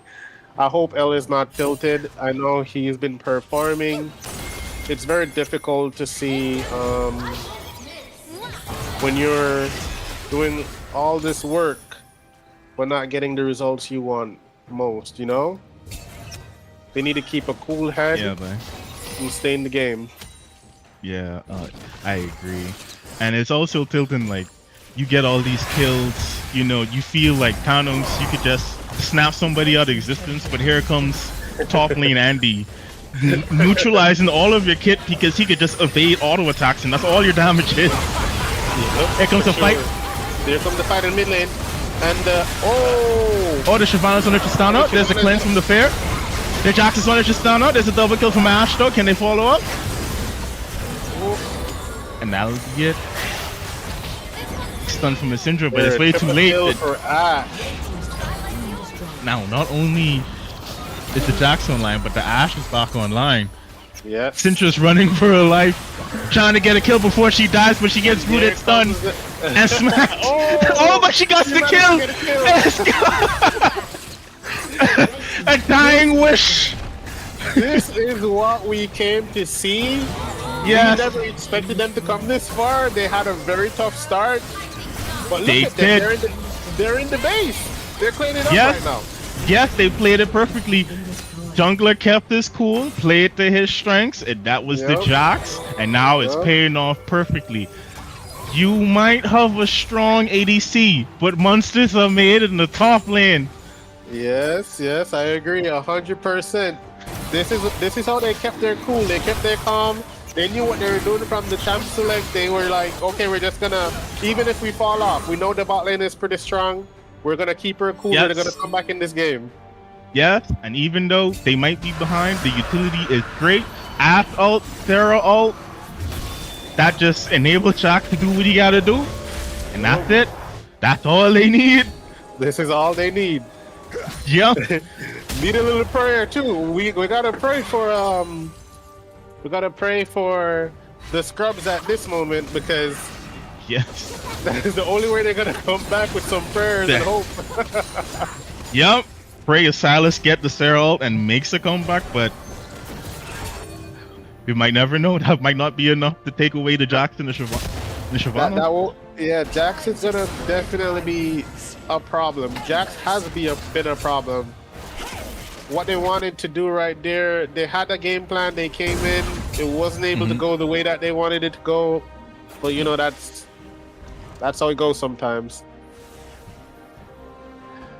So now we're just waiting for another objective play right now. Oh, here comes up. Wait, is this gonna be a fight? Just a simple trade. Just a tap and go. Hit and run? Question marks? That's what it's looking like so far. They can't really contest the Jax. Only play they have possibly is to try to see if they can win a 4v4. Alright, there we go with the... Oh, stun didn't hit. Oh no, broken ankles in the top lane. Someone stop this man! Oh my goodness. And he's going Almost all in on deleting the mortar, guys. Here comes to pick it up! The ult! There's so much happening! But the Jax is just in everybody's butt! Jax. It comes to Jax triple kill. Jax is the MVP of this game. He knew exactly what he was doing. He executed perfectly. And the game goes to Trinity Esports. Congratulations, Jax. Jax pulled a victory out of the claws of defeat. That is a great mental. You see your bot lane, bot lane feeding top lane. It's just like, ah man, we lose, bro. Yeah. And then he just is like, nah, I got this, bro. I got Kept this. their cool. They kept their cool. They were on top of it. That is what this is all about. The game was not in their favor early game, and they eventually just twisted it at them. Uno reverse card at them, and that was the game. That was it. Yes. Yes. Perfectly done. And congratulations to Trinity Esports for that awesome win. And remember, guys, for sponsors, Revel Esports Hub, for our next upcoming tournament, you guys gotta tune in. Register for the on the website, and meet the community. Become a part of the community, of course. You can become a new part of a new team, see your next challenge, and become a part of something greater. It's gonna be lit. And speaking of events, Inferno is having something at July 17th. It's also a great place. FGC, anyone, if you want to join a group, Inferno is pretty good. Nice tourneys.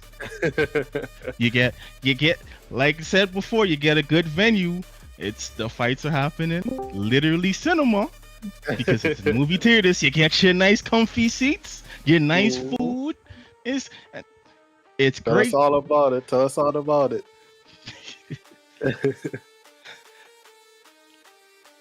That was a beautiful game from them.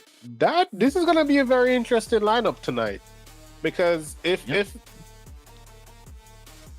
they go to finals versus Kaiser's Kennel, do you think they will have that great of a performance tonight that they had just now from Trinity Esports?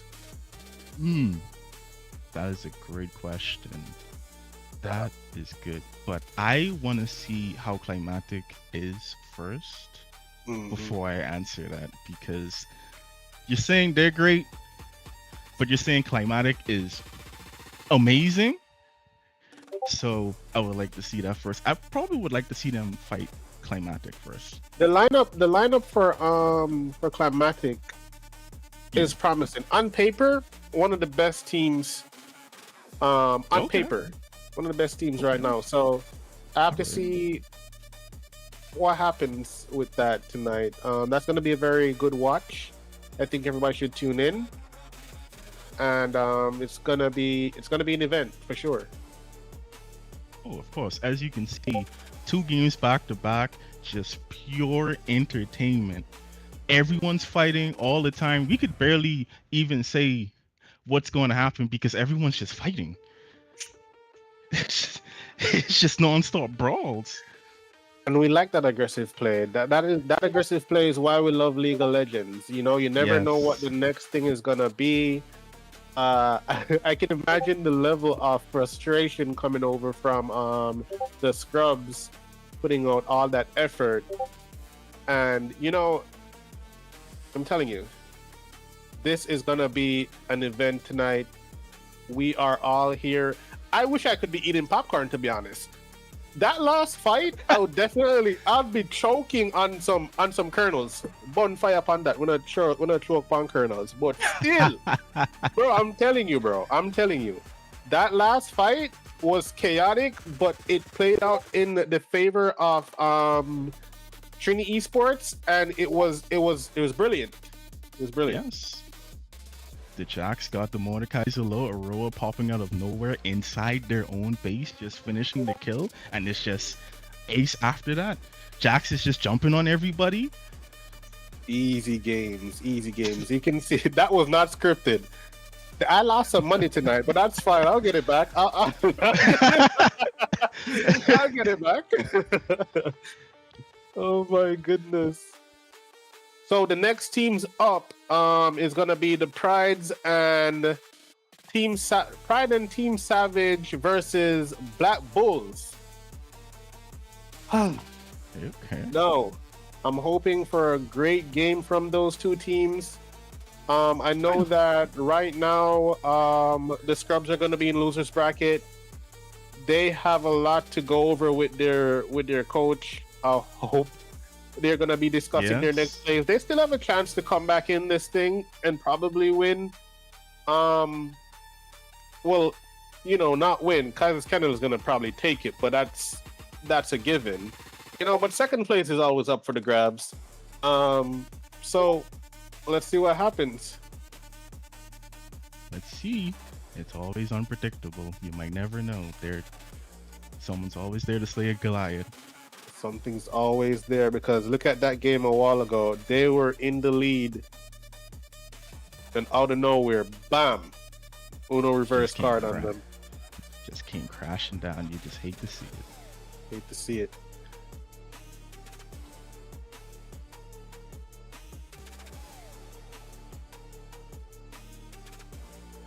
All right, everybody. it is time that we take a break. Stay tuned. Don't leave anywhere because the match is going to start soon. All right, brother. I'll see you soon. We're going on a break. All right, guys.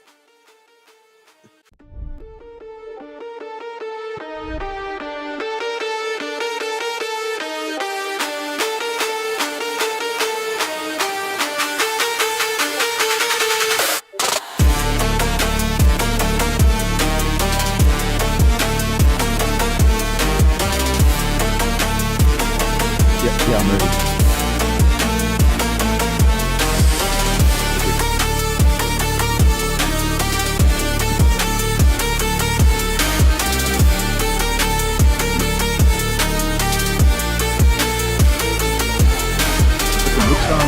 Which stream that was the game from? Am I spectating?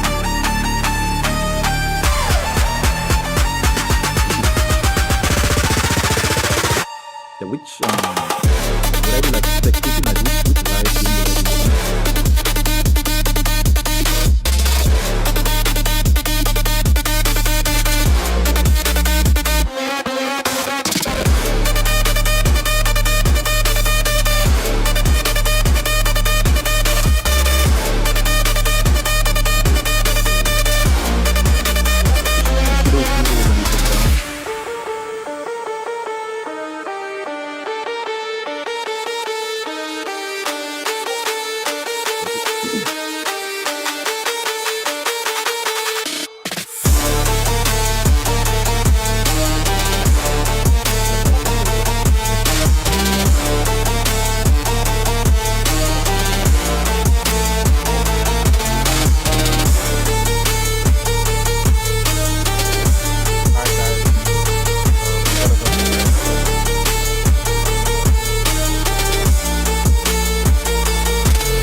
Oh, tagline is missing. What's the tagline again for your thing? No, no, like the numbers for your friend 242. Okay. Alright. Can you send the right thing now?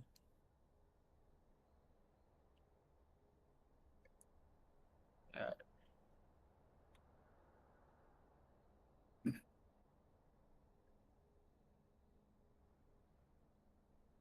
Alright, so Zufo, this is my first time casting, but I'm excited. Yeah, it's gonna be fun, man. It's gonna be fun. Yeah, I think I'll.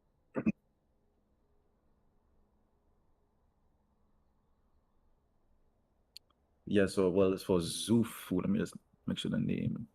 Zufu. Yeah, so which ad would you be reading? I can do the infernal one. Okay, I so mean, basically, yeah. I'll do the Revel. Okay, great.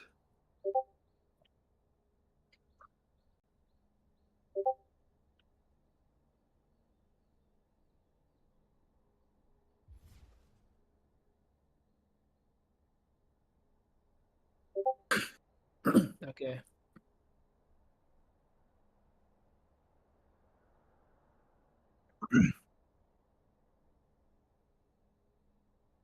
Okay. Okay.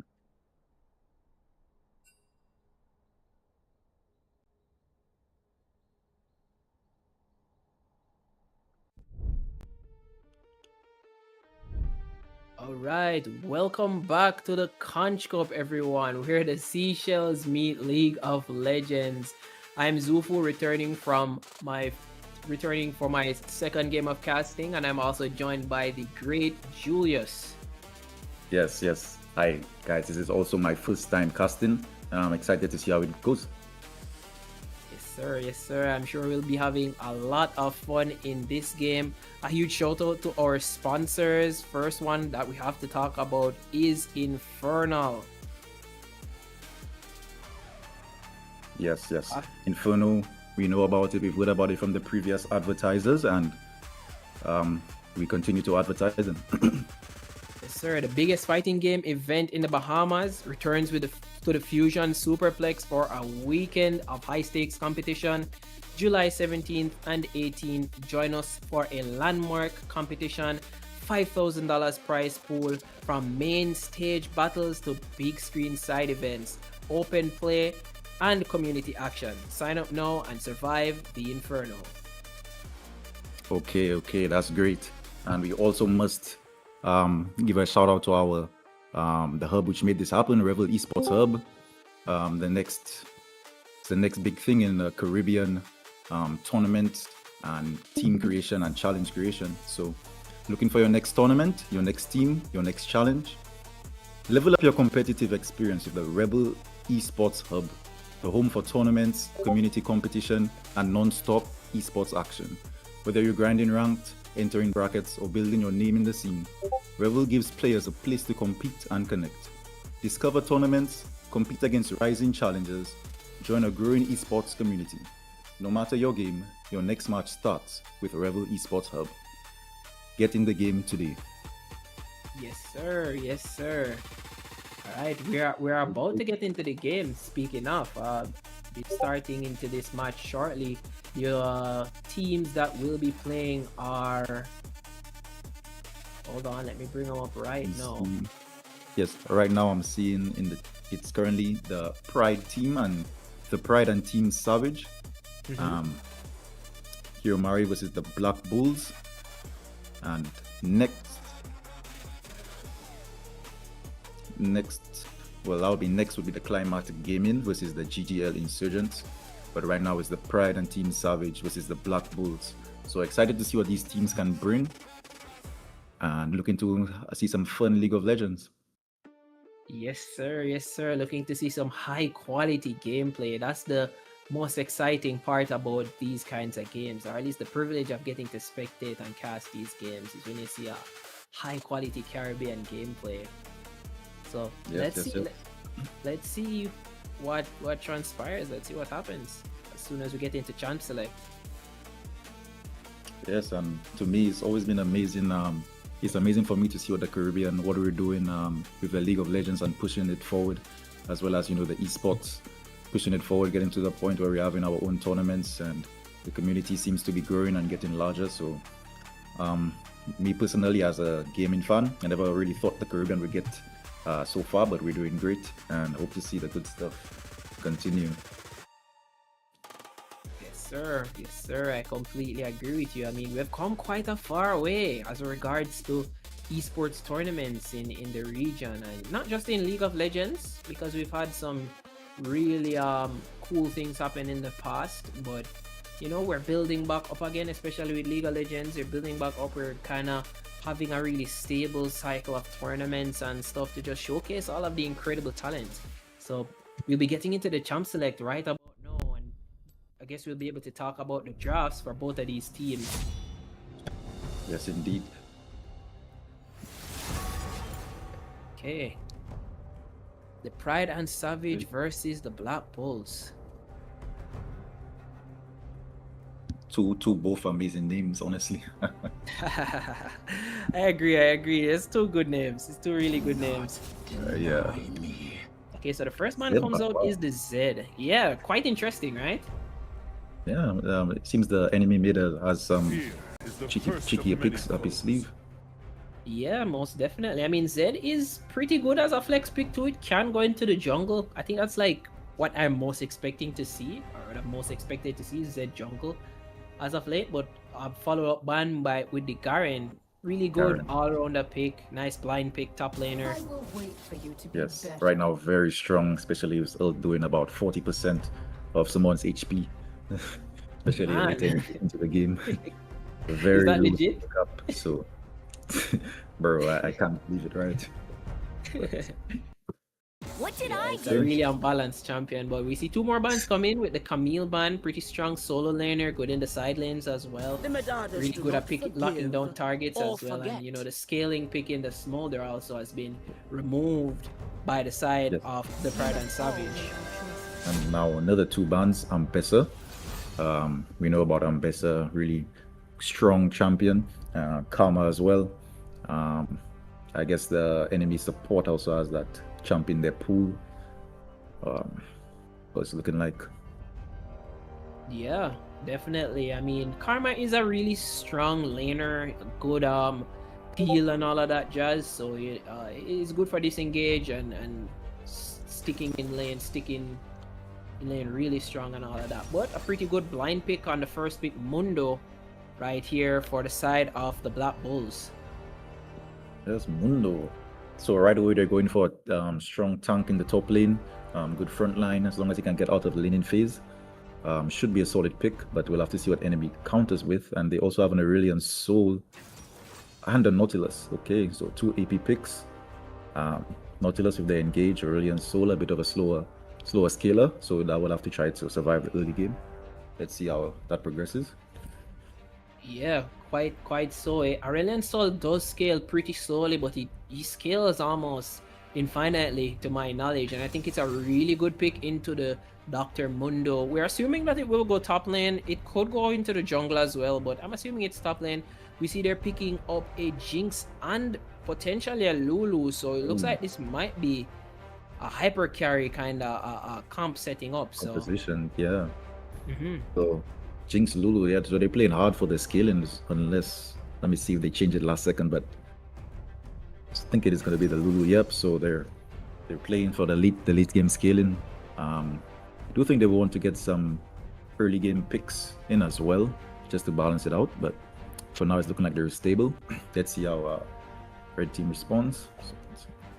Yeah, potentially the Pride and Savage might go ahead and pick their ADC here. I mean, into Jinx and Lulu, Ezreal, a really passive pick. I'm not sure if I'm really in love with that one. I was expecting maybe to see something like even a Samira or Tristana that would have been so good into this comp with, you know, Jinx and Lulu who just wants to sit on farm and scale, but I guess it works.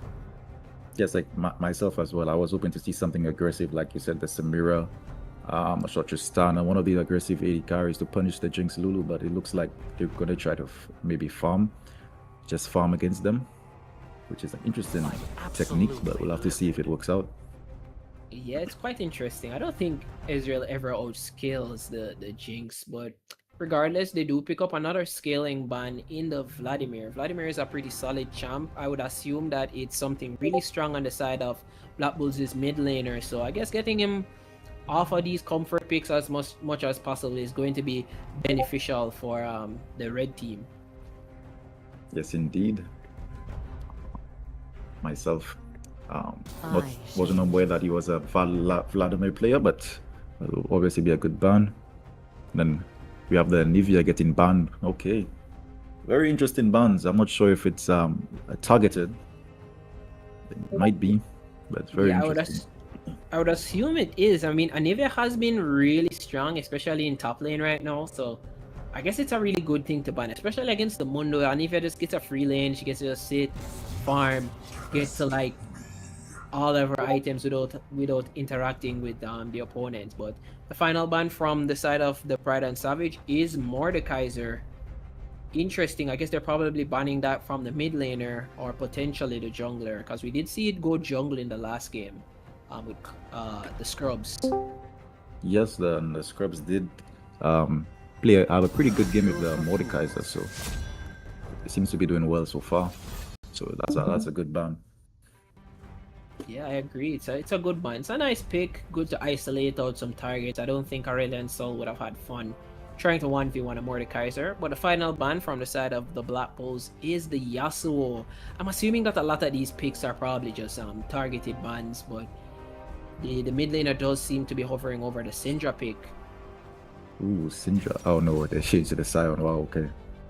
So Okay, we were tricked. Scion, yes. Well, I'm assuming that Scion will be going to the top lane against Mundo. So, I mean, so far it's looking like pretty stable, calm farming picks. That's what it's looking like at the moment. Yeah, Both these pretty. teams looking like they just want to scale up and play for the late game, but you never know, right? Yeah, pretty stable, pretty relaxed top lane picks. We see the Ornn picked up by the side of the Black Bulls, so I assume that that might be a Mundo going into the jungle, Ornn and Cyan top lane, and then a Brand mid lane to round out the camp on the side of the Black Bulls. Okay, Brand. Okay, I actually kind of like the Brand pick because it's kind of like a low skill cap and it gets the job done. And okay, we have a Syndra. That Syndra will be going. Wait. Top lane maybe? I don't know. I'm so confused. I'm not sure. These guys have too many tricks up their sleeves. They're probably having so much fun in the call right now. Yeah, this is quite So- strange. We might get Aurelion Sol top potentially. Or maybe Cyan jungle. Cyan jungle jungle? is pretty viable, yeah. Yeah, it's viable for sure. Yeah. So Pretty good. He clears really fast with all of the AoE in his kit. And once he gets 6, it's like a really good gank angle with the ultimate. So it's probably what they're gonna do. Either one of these mages going top lane, the Syndra or the Aurelion Sol. yes, so I guess we're just flexing it out. But I really do like the Black Bulls' composition because it's very straightforward. You have your front line, you have your back line, and you play front to back. Now the question is, how well do they play the early game? That's the question. That's a good point. They do not have a lot of early game pressure at all, and they do not have a lot of really good gank setup for the lanes either. Not much strong CC before level 6, so it'll kind of be. I think the ball will be in the court of the Pride and Savage for the early game. Oh, wow, it's an Aurelion Soul jungle. Okay. What? I'm not sure if that's some kind of new meta that recently popped out, but okay. I'm excited to see what Kiyomari can do. Okay, I'm at the edge of my seat right now. Let's see what he can pull off. Minions have spawned. That is so crazy. I have never seen that before. Me either, bro. Me either. But I'm interested to see how that will play out. I guess he's starting red. What is this? Whoa. Man, this must be some new tech. I It's haven't known. definitely some new tech. There's some early vision being put down by the side of the Pride and Savage. Just to see if they can get to see where this Mundo is starting. But I mean, Mundo isn't the most punishing jungler, so I guess you can pick these weird picks like the Aurelion Sol here. So I guess they'll be fine. Yes. As long as they're coordinated, they should be able to survive. Yeah. Most definitely. He'll just get his full clear. Not have to worry about absolutely nothing. Senki and Hiromi are going at it. Okay, Battle of the Tanks. Oh, Sion's winning it out. Okay, Sion just putting the lashes on him.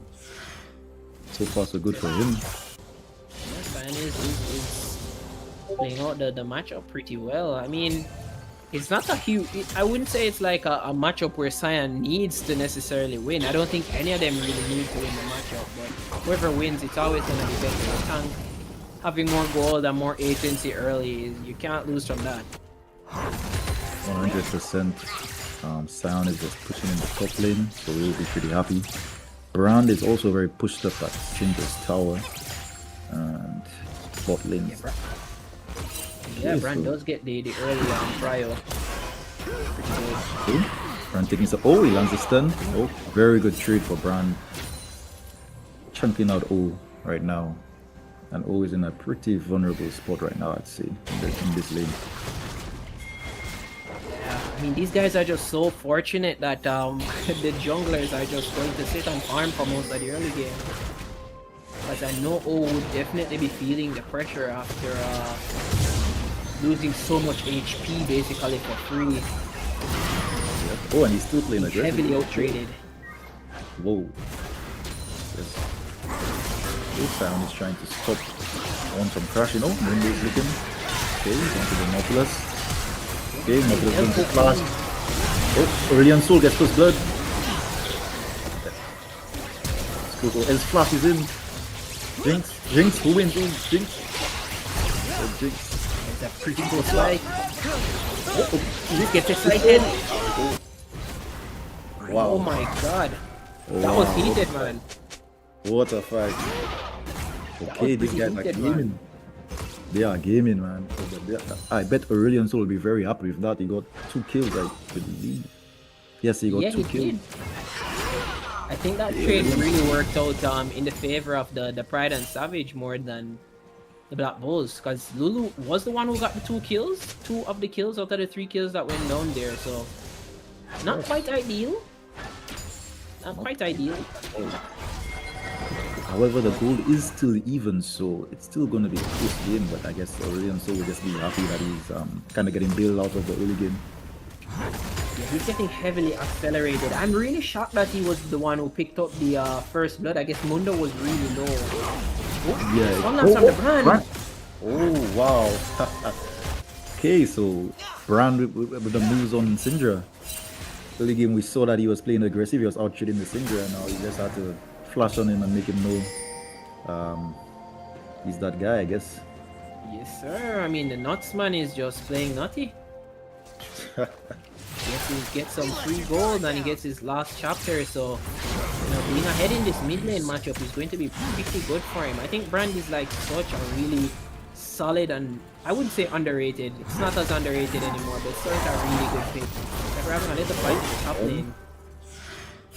He's chunking out Sion. Oh, Sion is brave, he's staying. Around. Already The Oh, dragon he's another ganks. one.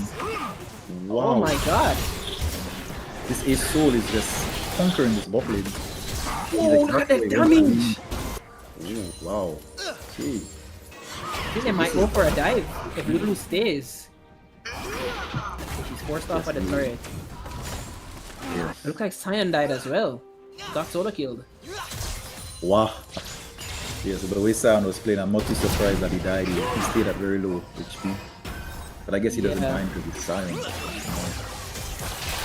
Yeah, it did not work out for Oh, him. Lulu lands the Q onto Ez. Ezreal is in danger. I think he's dead. Does he get Lulu though? I don't know, the falling off. Ooh, the polymorph was huge there. The fan is trying to get a revenge kill. Forces Oh, the flash over flash. the orange flashes as well. He's trying to auto Does him down, Ornn live? uses ignite. Does Ornn live? He lives. Oh, yeah, okay. Okay. Okay, thought so he lived. Ornn got greedy. Overstayed. Sion punished the Ornn. Yeah, he definitely punished the Ornn. Really well played, trading 1 for 1 in the top lane. Cyan is still way ahead on CS too, so this is definitely up for the Cyan. Yes, indeed. Also goes for a little proxy angle just to accelerate himself even more. Yeah, so I think Sion is definitely fine with his current position. Going the ult. Oh, he gets He cancelled. misses. He's still losing minions. He needs to get back to the lane. He cannot afford to sit and fight this Sion. Yes, this Sion is getting on exactly where he wants him to be. And now he has about a 20, close to a 20 CS lead. Very huge these tank matchups. Yeah, he is very huge. Sion is playing the matchup superbly. Didn't even realize how far ahead he was on CS before dying. Take a look at bot lane though. Ezreal has a 30 CS lead on Jinx. Wow, Oh my god, wow. this is... Granted, Jinx just have 2 kills. But interesting. Yes, that's what's keeping it relatively even. But Jinx is not Yeah. getting to farm so easily. Aurelion Sol has been bought twice since the start of this game, so that's pretty rough. Jinx needs to just focus up on getting some farm. Just getting caught. Okay, Brandman is done. Or he's dead. He's done. He's done. Yeah. This is what I was talking about. O is going to have a rough time once this jungle pressure starts to get layered on. Cause it seems like he just straight up loses the brand matchup. Yes, and he's just stuck under his tower. And look now, well, he has no flash, so there's not really much he can do. He can't really walk anywhere, really, except just sitting under his tower. We see what happened as soon as he walked, he just gets ganked and killed. Yeah, exactly. He has to be extra careful, especially with the fact that Pride and Savage has taken the first dragon of the game, which is Chemtech Dragon. So they're chilling, they're building a little snowball. The gold lead isn't something crazy, it's just a 500 gold difference, so the game is still pretty even. I do believe it's still in anyone's hands as Sion continues to get turret plating. Okay. Mundo does get the grubs though. Yeah, he does. He does. Oh, he's looking Decent mid. objective. Looking mid again, looking mid again. Oh, Ace What a is just a return counter though. Oh, he's on the fight. Oh, Oh my god, look at the damage on the brand. oh, okay. Syndra is just so weak. Oh, there's another fight. Bot. Fighting on bot lane. Nautilus The the R. death charge goes on. He flashes in. Oh, it gets rid of it. Oh, she misses the ult. Oh wow, Ace, that's good. Does Ezreal get back in the fight? Oh, mid lane, oh, Trying to there's fight action everywhere. Nautilus. There's action everywhere. What's going on? What's going on? It's all guys. Violent Soul dies. Wait, did Lulu have ult this entire time? I'm not even sure. Did she just level up? But there was so much chaos. I'm not even sure. Yeah, there's too much going on the map, man. This is a crazy game. Very bloody game. Wow. Okay. Gold. So Black Bulls do have a slight gold lead. Yeah, they do. Almost 1,000, but I'd consider that to still be pretty small. Yeah, especially considering since Lulu has 4 kills. Right, that's literally what I was gonna say. You know, Lulu has most of the kills, so I wouldn't really consider it too big of a deal currently. But what do you think? Who would you prefer to be? Getting all the kills? No, like, which side would you prefer to be at this stage in the game?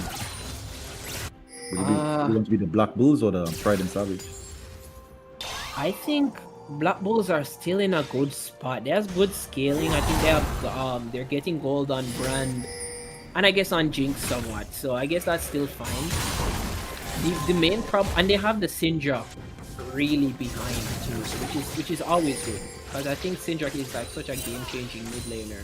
The only thing that is a real issue is that Aurelion Sol. Aurelion Sol is getting hella money. It's getting a lot of money. That's a problem. It really is a problem. Oh, he's looking mid. Oh, okay, that's a beautiful gank.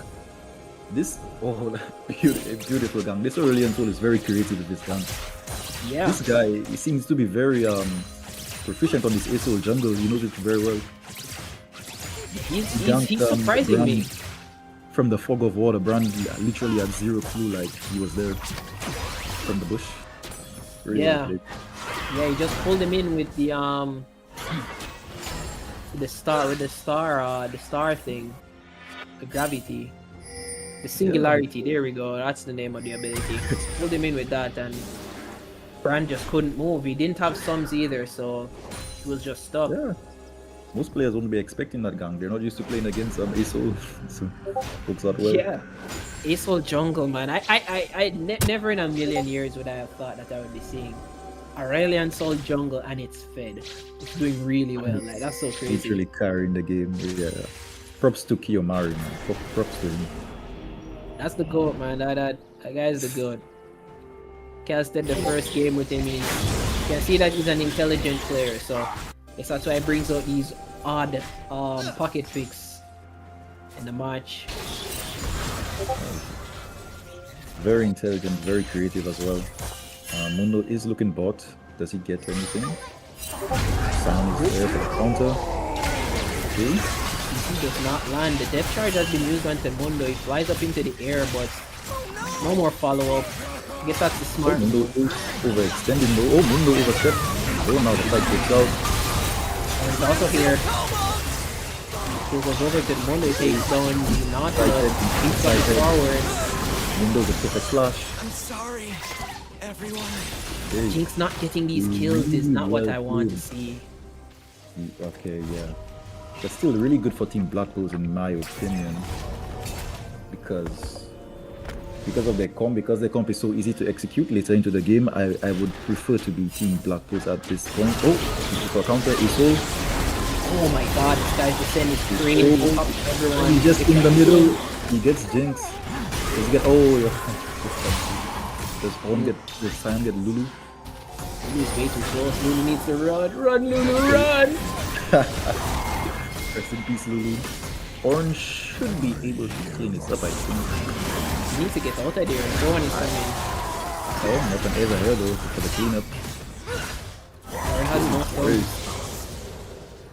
very bloody game. Very bloody. That extended fight did end up swinging back the gold in favor of Pride and Savage. So I guess the game is back to being dead even. Yes, the Black Bulls did get greedy and I think they overstayed, and Pride and Savages managed to get some back. Oh, Syndra. Hey, Syndra is actually starting to I guess outscale the brand. Well, not outscale, but she's doing very well for herself now. Yeah, she's trading well with the range advantage because he does have more range with the balls. But it looks like Mundo is trying to see if he can steal the dragon. He comes in and just hits it with the sleeper and smites it. He gets the steal. It's huge, but he might die and pass his team that as well. Lulu flashes the wall, but Aurelion Sol's fire is just as crazy range. Lulu dies as well, so it's a 2 for the sake of the dragon. Yes, I think they get the dragon but lose the fight. I think Pride and Savage is fine with that because of the ASO. The ASO is getting really fed. More fair. Yeah. Yeah. I think they're always happy with that trade-off. They already have one dragon as well too, so they're chilling. They don't need to. Wow, Ezreal really ran away from that 1v1. I guess he's played safe. He had a red buff advantage. Maybe he could have stayed a little longer. Potentially. Maybe he was scared. Maybe didn't know where anyone was. My assumption at least. Yeah, pretty bloody game. The gold keeps swinging back and forth. It is in favor of the Pride and Savage now. About 2k gold in favor of the Pride and Savage. So Black Bulls kind of needs to make some moves, especially towards that Rift Herald, unless they're just beating it over. Looks like they're giving it. Interesting. And now Syndra using that range advantage. Oh, this nice poke on the key. Oh, wow. Syndra with the outplay. Everybody gets it through 1-1. Try to have descended onto Mundo. Mundo has popped the injection and he limps away. So 1-for-1, not necessarily bad. Yes, these two mid laners have been going at it all game. Really exciting to see. Sir, I really like that. Even though Syndra is kind of out trading the brand now, even though she's so far below. But the death charge comes in bottling in. Oh, well played. Ezreal clap is out. Really good dive. Yeah, they realized Lulu wasn't there and they instantly capitalized on it. Really well played by. There's no action top. This is the Ornn Horn. Ornn is still going in. Oh, mistimed it. He might die for that.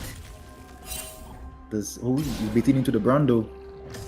The brand is coming up with the rotation. He'll be there first. Brand. This is everything. Ornn has to be careful because he's going to die. Oh my god. Syndra and Isol is on the way. Okay, but Brand looks like Brand should be out. Okay, so really, Brand gets away with it. Yeah, he mechanically cooked it. I think Brand could have played that a bit better. If he landed the stun, his Ornn would have lived, but I think Ornn was playing insanely greedy. He should have tried to walk away still. Yes, he was being very greedy. Cost All in him his all, life. very bloody game. The kills are dead even, and the goal is pretty similar as well. So this game will be a very interesting one to see how it plays out. Most definitely, these guys are not giving away anything for free. Like, if there's a fight going bot lane, don't blink. There's a fight going on top lane too. So that's a Yep. that's a kill thing. Oh, We continue. okay, next out.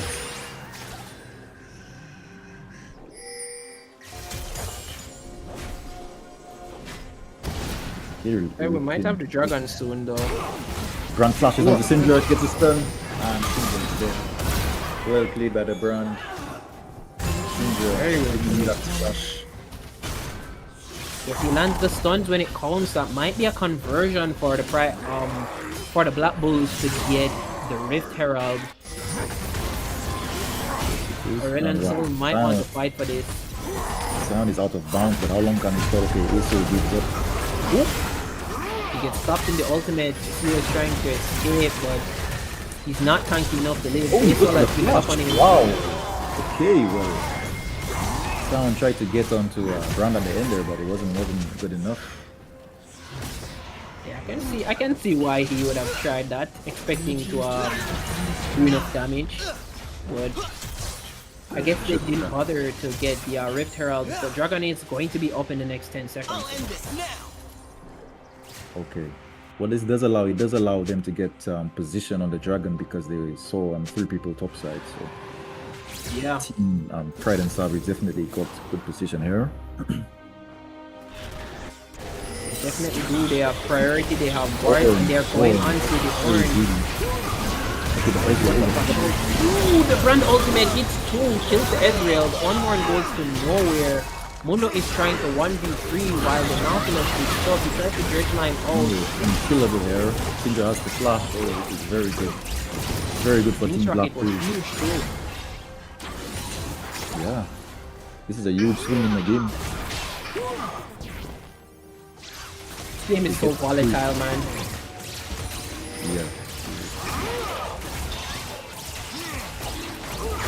Side, this Dragon goes over to the side of the Black Bulls. We thought they were caught out, but the ambulance was only needed for Pride and Savage. Indeed. Okay, Simon is going for the 1v3. Very Sign great alright. time. The sound disconnected. Silent? I'm wondering, that was quite ambitious. Did he R to get back to lane and then DC or? I'm confused. I don't know what happened. I think R'ing to get back to lane to protect the tower, correct move. Running into 3 people, not correct. Very incorrect. Okay, we're Don't not do sure what that. happened there, but mistakes happen. We're gonna get back locked in. Yes, sir. I hope he is, but it's like looks like Nautilus is on the wrong side of the neighborhood. Tried to blast one away, but he gets knocked off. He could be Running into taking- the arms of the Syndra. He flashes out. Yeah.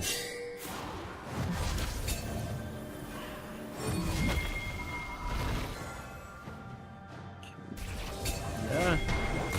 Game has swung. It's going so back and forth that nobody is holding on to the gold lead for longer than 5 minutes. Because it's back in favor of the Black Bulls now. Yes, the Black Bulls, I feel that they're very happy in their current state. Might be the best state they've been in all game, given that they now have 2 Drakes. So, and they're gonna keep scaling with the Jinx Lulu, as well as that Ornn. Ornn is gonna upgrade their items. So, I'm preferring Black Bulls at the moment.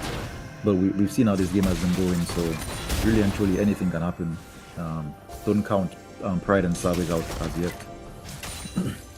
You are completely right. I mean, this game is just flipping and flopping, and with the fact that it's an Infernal Soul, that's going to be the soul for this set of dragons. It's going to be very, very important for both of these teams to make sure that they are the ones to select it, because it's going to be humongous. They are going to be playing around huge damage threats like Brand and Jinx, and the Aurelion Sol and Syndra are no slouches. So this dragon is going to be very, very important for who has the advantage to win this game.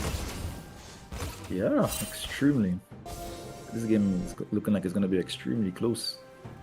It may, in my opinion, come down to team fight blunders, because last fight we saw the Israel kind of overextend and get caught. So we'll have to see how they play the other team fights out. It might come down to skill gap in the fights. Yeah, I completely agree. It's definitely going to be that which it comes down to. I think both of these teams have really good team fight comps. I think Cyan is getting a bit greedy. He's trying to find Mando as well.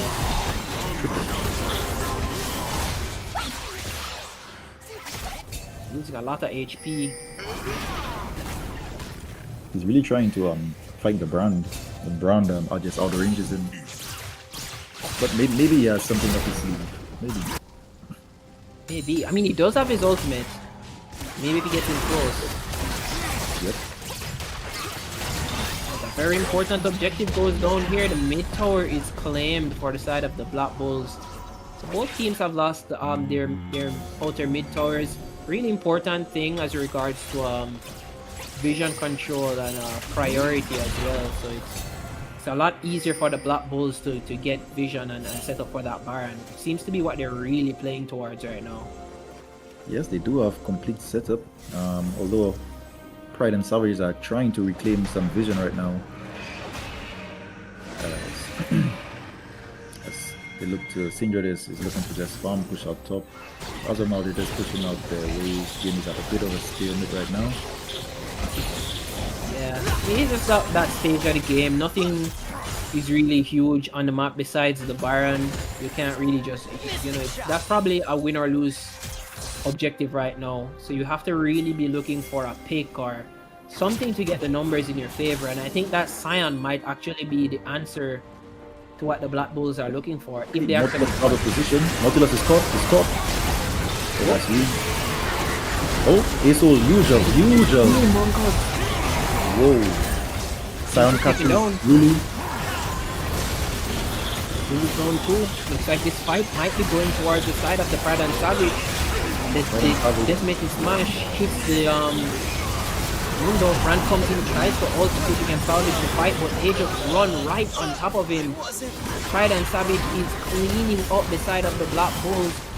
Decimating Smash tries to stop Horn once more. Horn is trying his best to kill Bull. Wasn't enough. An extremely well played fight by the Pride and Savages. My god. This is what we were talking about earlier. This game will just come down to mechanical who plays I guess the team fights out the best. We saw the Ace with a huge ult setup. Nautilus also getting caught out of position, led the platform perfectly into the Ace. So I mean, it's probably 14 fight by the Pride and Savages. Yeah, you're completely right. I mean, it was really well fought. I thought after they got the Nautilus pick, sounds like there's a Cyan ult coming in. Hit the Jinx. And he's really there to help out. Okay, now the Pride and Savages are just completely taking over the game. Put on the enemy bot lane. Oh, Brand. Kind of just goes on to the Aurelion Soul only, so I think they might just continue this fight. Aurelion Soul's ult is up already. Okay, use it. It's a 1-4. It's a 2 for nothing because Syndra is basically up now. She was dead from the previous fight. It's a 2 for nothing. I'd definitely be looking to play towards that Baron right now if I was the Pride and Savage. Pride and Savage were up to recall and get their health bar all the way back up. Which I don't hate that decision because the Mundo and Brand can still put up a fight. So they choose the safer option, given that they might be confident in the current status in the game. Nautilus is very aggressive for this vision. He might pay the price. Oh, Brand missed the stun. Goes back in though. They're trying to kill the Mundo. Mundo does get hit by the death charge. He uses the lethal dosage to try and gain back some HP. A Conch is coming in from the Ornn. Mundo is in the middle of everyone. Meanwhile, Deuce is free fire and the Ornn goes down and he takes down the Nautilus. Aurelion Soul does get to take down the Mundo. Cyan is into the backline. He's trying to get the Jinx all by himself. Isul fell. Isul's dead. Israel is and Syndra are the only two big damage dealers left. can Ez do? Ez needs to stay alive. Just tickling the aura and it's not doing any damage. At this stage in the game, the Ezreal is still seeming pretty weak, especially compared to the Jinx. But It's okay. unfortunate. They need Aurelion Soul to kill these tanks, otherwise they're just not going to die. Yes. And the Scion also stayed alive very long though. He held the three of them off the enemy backline off all by himself, but they still managed to get on the Ace-Soul. I think Team Pride and Savage were just a little too aggressive, over-aggressive with their positioning. That's why they got caught. Yeah, they were too desperate for the pick. They were way too desperate for the pick. And Yeah. trying to pick Mundo it's a fantasy. It's really easy to write that down on a paper and say that you're going to do that, but it's really hard to do. Yes, something you're gonna get worse as the game goes on. Yeah. Cause he has like, I just checked his stats. He has like 4,000 HP. Wow. Yes, you're gonna My hurt. mistake. 5,000 now. Yeah. Hard kill for sure. But this Nautilus Kaim is a bit of hit or miss because the last fight he baited them in and he won them the fight, but this fight he was a little over aggressive for that pick, which led to them losing that fight. So we'll just have to see what happens next. He was really greedy with his choice of target selection. Definitely needs to get a hit onto one of those backline carries, but it seems like they might be trying to take out the Scion, but Sion's just wasting their time. Meanwhile, the rest of the team trying to get Baron. Right.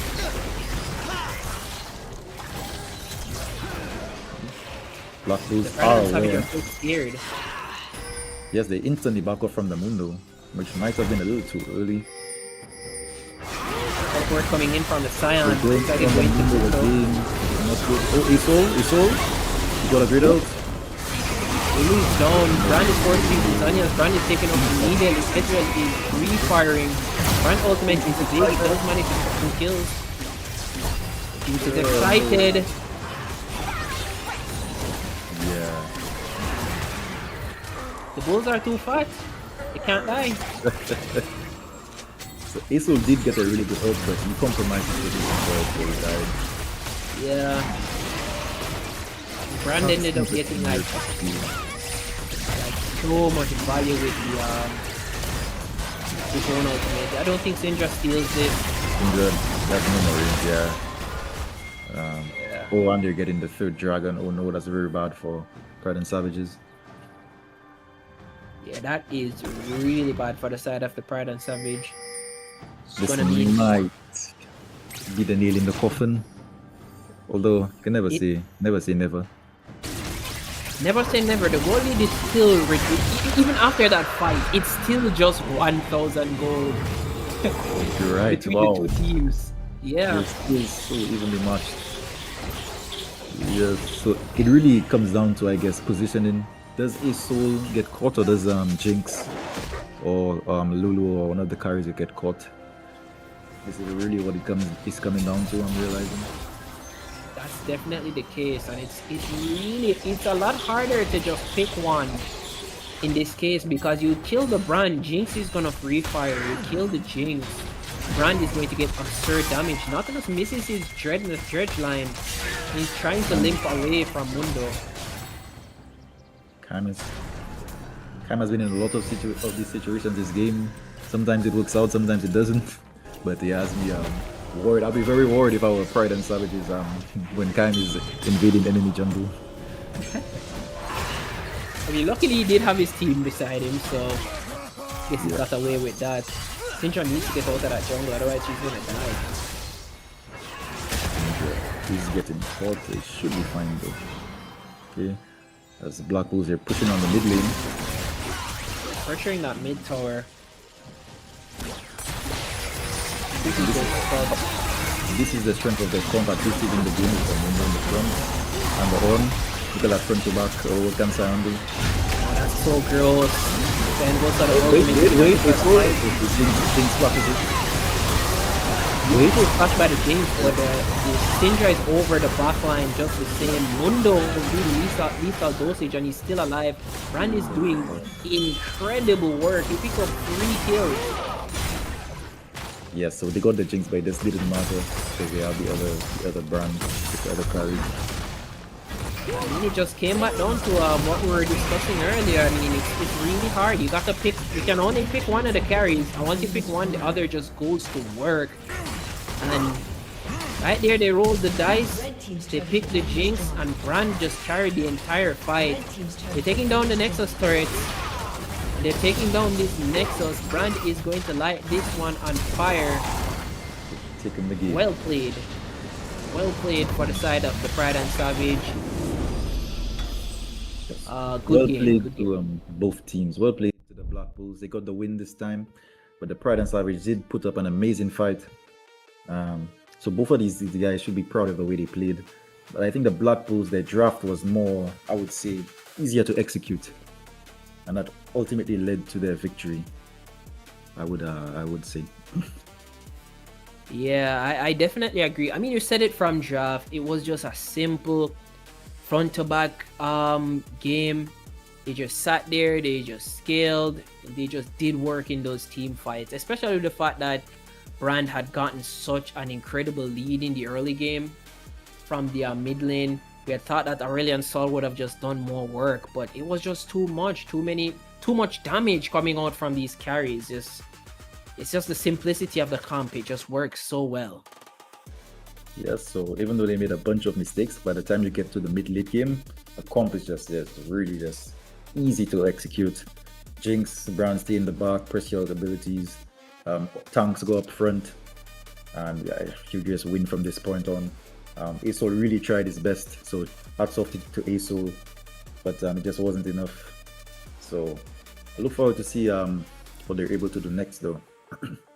Yeah, I agree with you. I am really looking forward to see how the Pride and Savage will deal with this losers bracket. I mean, the Black Bulls do advance and move up into the winner side of the bracket. I guess we'll see who they'll be playing in a few. But Pride and Savage, Black Bulls was an incredible game, but it just came down to just, as you said, the simplicity of the execution of this comp. The Brand and Jinx there was no way where they could have just killed both of them. They would have had to like fumble so ridiculously hard, and it is just what it is. It's just a draft gap. It happens sometimes, but more games to be played, and hopefully both of these teams will have a lot more to show as this tournament goes along. Yes, I'm looking very forward. I'm very excited to see what these two teams do going forward. But for now, this is where we stand. Okay. Yes, sir.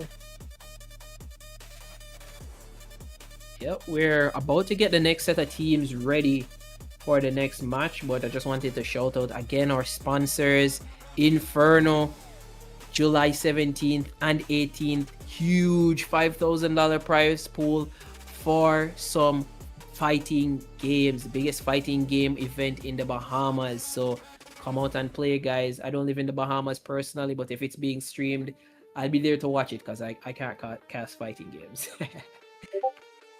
Yes, indeed, guys. And we also cannot forget Revel Esports Hub. Cannot forget the Revel Esports Hub. They made this tournament happen. It's your favorite esports hub. Looking for your next tournament, your next team, your next challenge? Level up your competitive experience with Revel Esports, guys. The home for tournaments, community competition, and non-stop esports action. Whether you're grinding ranks, brackets, or building your name, Revel will give you a place to compete and connect. Discover tournaments, compete against rising challengers. Join a growing esports community, guys. Yes, Come on, sir. guys, get in the game. Get with Revel. Yes, sir. Yes, sir. So the next games will be Climatic Gaming versus GGL Insurgents. Now, there's a little bit I know about Climatic. They've been through a few roster changes, especially with this current iteration of the group. Has some really strong players like White Raven and DOV9. Those are two incredibly strong players that I have personally faced in customs games. You hate to face them. They are just dreadfully amazing players. You want that you'd rather have them on your team. Not to just glaze them or anything, but they are pretty solid and strong players, you know. On the side of GGL Insurgents, I do not know a lot about this team, but I do see that they have a pretty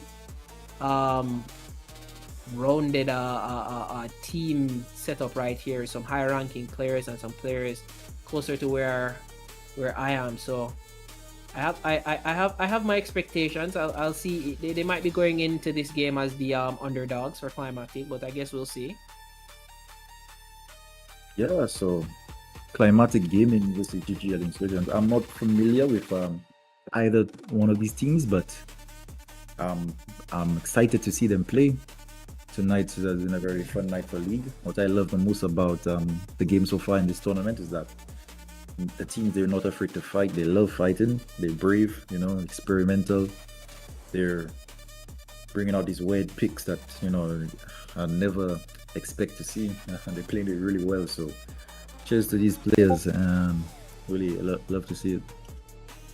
Yeah, I completely agree with you. They're bringing out some strange things, man. Like I would have never had it on my bingo card that I would have seen Aurelian Soul Jungle. I saw that, I was like, this guy is going to troll, but he was not trolling. He was playing insanely well. So shout out Kiyomari. You were cooking, man. You were cooking. Hey, shout out Kiyomari, bro. You made me a fan.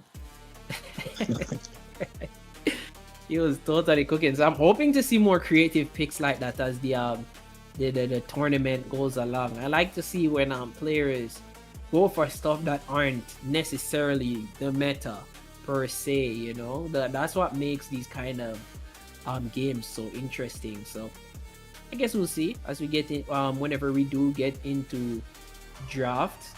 What I do know for sure about Climactic Gaming is that based on this new iteration of this roster, I can tell you that they're potentially going to be a bot heavy roster. They have a lot of really strong laners. They have a Masters mid laner. They have a Masters jungle player. But I know that White Raven is a really mechanically skilled ADC player. So I might be expecting them to play towards their bot side a bit more. I guess we'll see what their game plan becomes from their draft. And we're about to get into the draft phase right now. So I guess we'll see what they decide on how they'll be playing this game out based on what they pick. It seems we're running into a bit of a technical error, but we'll be with you shortly. What picks do you really want to see come out of these games, Julius? Anything special? Okay, well, I haven't seen any Yunaras. I haven't seen any Ways or the kind of new AP mages.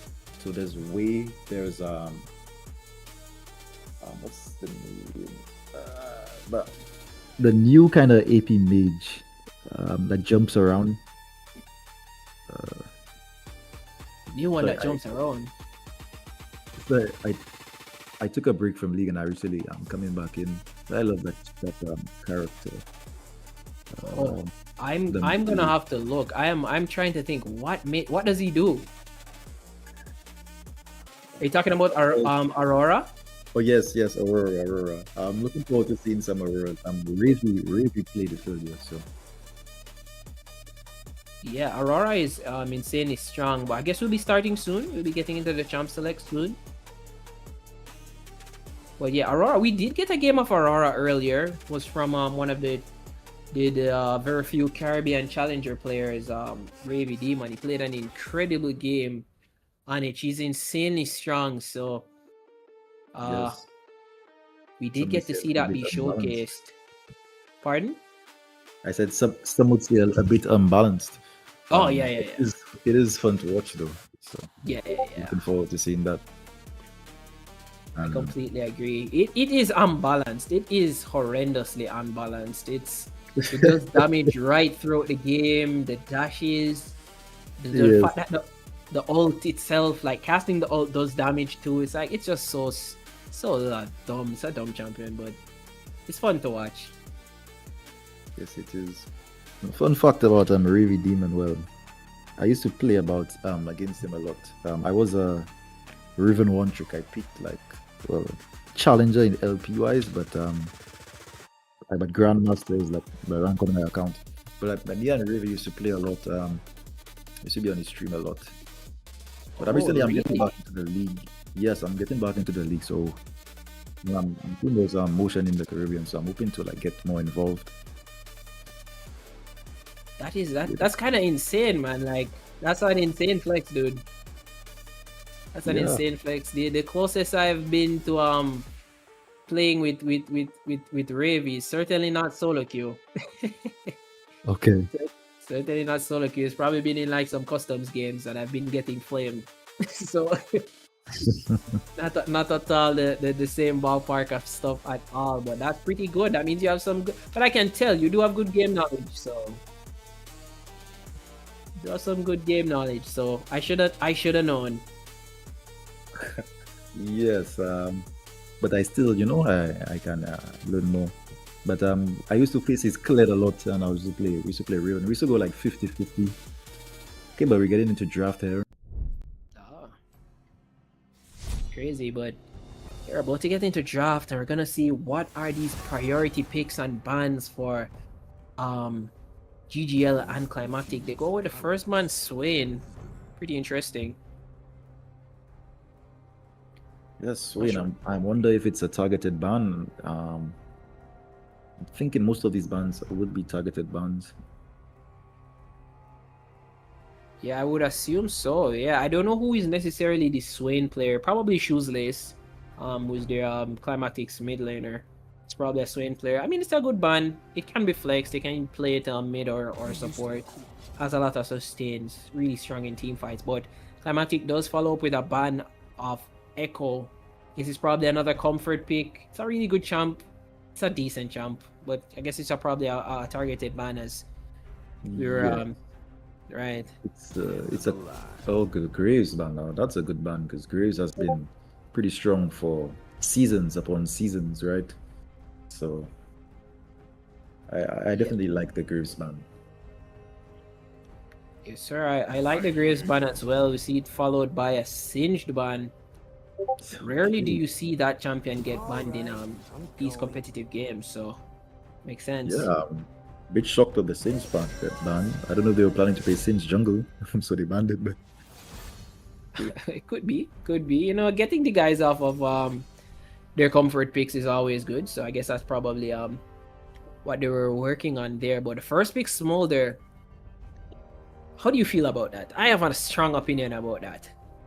I do not like the first pick Smolder at all, ever.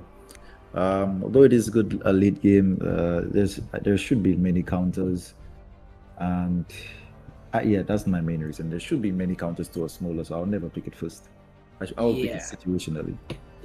Yeah, I completely agree with you. I mean, every tournament where I've seen people just blind pick Smolder, or just pick Smolder way too early in the draft, or pick Smolder with nothing with early game agency, they always lose. So I do not like this first pick Smolder at all.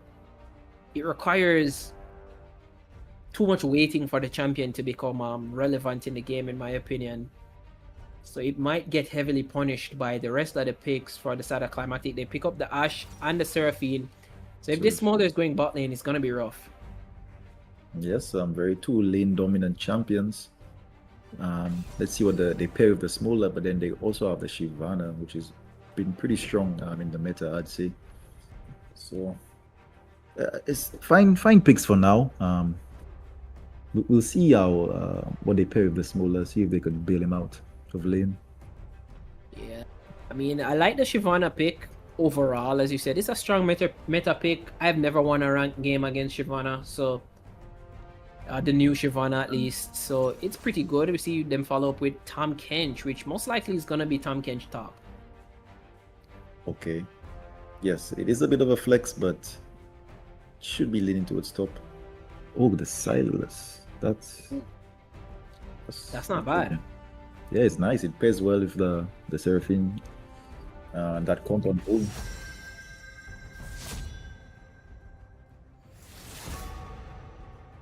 Okay. Well, the Silas pick is not at all bad. I'm really, it's gonna make the side of GGL be forced to be really careful what they pick again here. You do not want to pick any champions that are going to give Silas like giga value in Ultimate. So no Alistars, no Malphites, no Nautiluses potentially. Those champions are terrors in Silas's hands. Yes, yes, please. It's none of these. Definitely no Alistars, no Malphites. We know about these things and Silas ults. That's a big no-no. Right. But I am curious to see what they're gonna pick next, though. Yeah, I'm very curious as well. I see a lot of focused bans going towards the top lane side of Climatic Gaming. Smart decisions. I think Solrak is one of the best top laners in the region, but I think he gets so clumped by every tournament. He gets clumped with like 4 bans. Okay. So it's pretty unlucky for him because the ban out is really good on Rumble and Mordekaiser. Assuming that Diana ban is for the jungle because I'm guessing Silas is probably mid. But Oh, the Orn. So they already have a good front to back comp. So I like it. I like the Orn. They're just a bit AP heavy, but it should be fine to pick one more AD character. yeah, they're really AP heavy. They're probably going to have to pick an AD jungler, as you were saying. But oh, we get the Ziggs pickup. I love this champion so much. I'm assuming that it might be Ziggs bot lane. It could be mid too, but they have the option of flexing it around. The flexes are crazy this tournament, so we just have to see. But the Ziggs, it's cool. It's cool. This game, I know Ziggs is definitely an overpowered character, but I'm not feeling it too much this game. I'm not sure why. I guess it's fine. It's fine. It's fine. Yeah, it makes the comp feel a bit mixed up because it's just like this random poke that just kind of shows up. But And final pick the for Orianna, Climatic. Yeah. that's they have a very strong comp. Another front to back comp, and they also have the ganking. I believe that Silas jungle should be Silas jungle, so they have the ganking Silas front to back comp skill very well. They have the Silas Orianna combo, so they can pull off some really good combos later in the team fights. I love the comp. However, for Team Climatics comp, they're very tanky, very beefy. The Xin Zhao, I'm just not sure they're going to be winning the early game fights. Xin Zhao is okay, but not sure about the Shyvana. The Conch early game, though. And obviously Smolder. Yeah, obviously Smaller is going to be forced to scale for a bit. I think Tom Kench does have Tom Kench has one of the strongest level 1s in the game, especially when it comes to straight 1v1s. So only a few champions really just beat him straight up. So I think if he can lean into that, he'll have a good time, but I'm not sure if he will. It's looking like a Kench support and the Xin Zhao top. What is this, man? This is crazy from Climactic Gaming. This is so crazy. I think that's GGL. It's definitely not Climatic GGL. is yeah. Okay.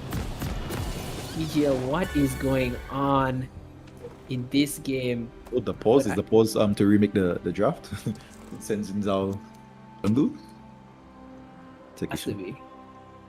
Oh, Because nah. this is Xin this is just Zhao so weird. with Ghost and Ignite. Okay, production says we're about to find out what is the purpose of the pause, so we will let you know shortly. But yeah, Zinzo with Ghost and Ignite, man. That is crazy. Into Orn of all champions. I really should. This is Xin Zhao should really never be killing this Orn, and Orn should be able to free farm as long as he gets past, I would say, the first 3 levels. And yeah, so and Shyvana. Shyvana is very early game. She should have few gank options apart from the Ash Seraphine very early game. So yeah, she can gank that early game, yeah. So she does have that option. As for the rest of this comp, Silas cannot really play around the Xin Zhao as long as On plays safe. And so Silas should be looking to either look mid or to counter Shyvana's gank. That's what I would be looking to do if I was Silas. And obviously, Smola just trying to survive. Kench, I guess, protecting the Smola. Okay, so we're back in game. There was a network error for one of the players. It just got resolved.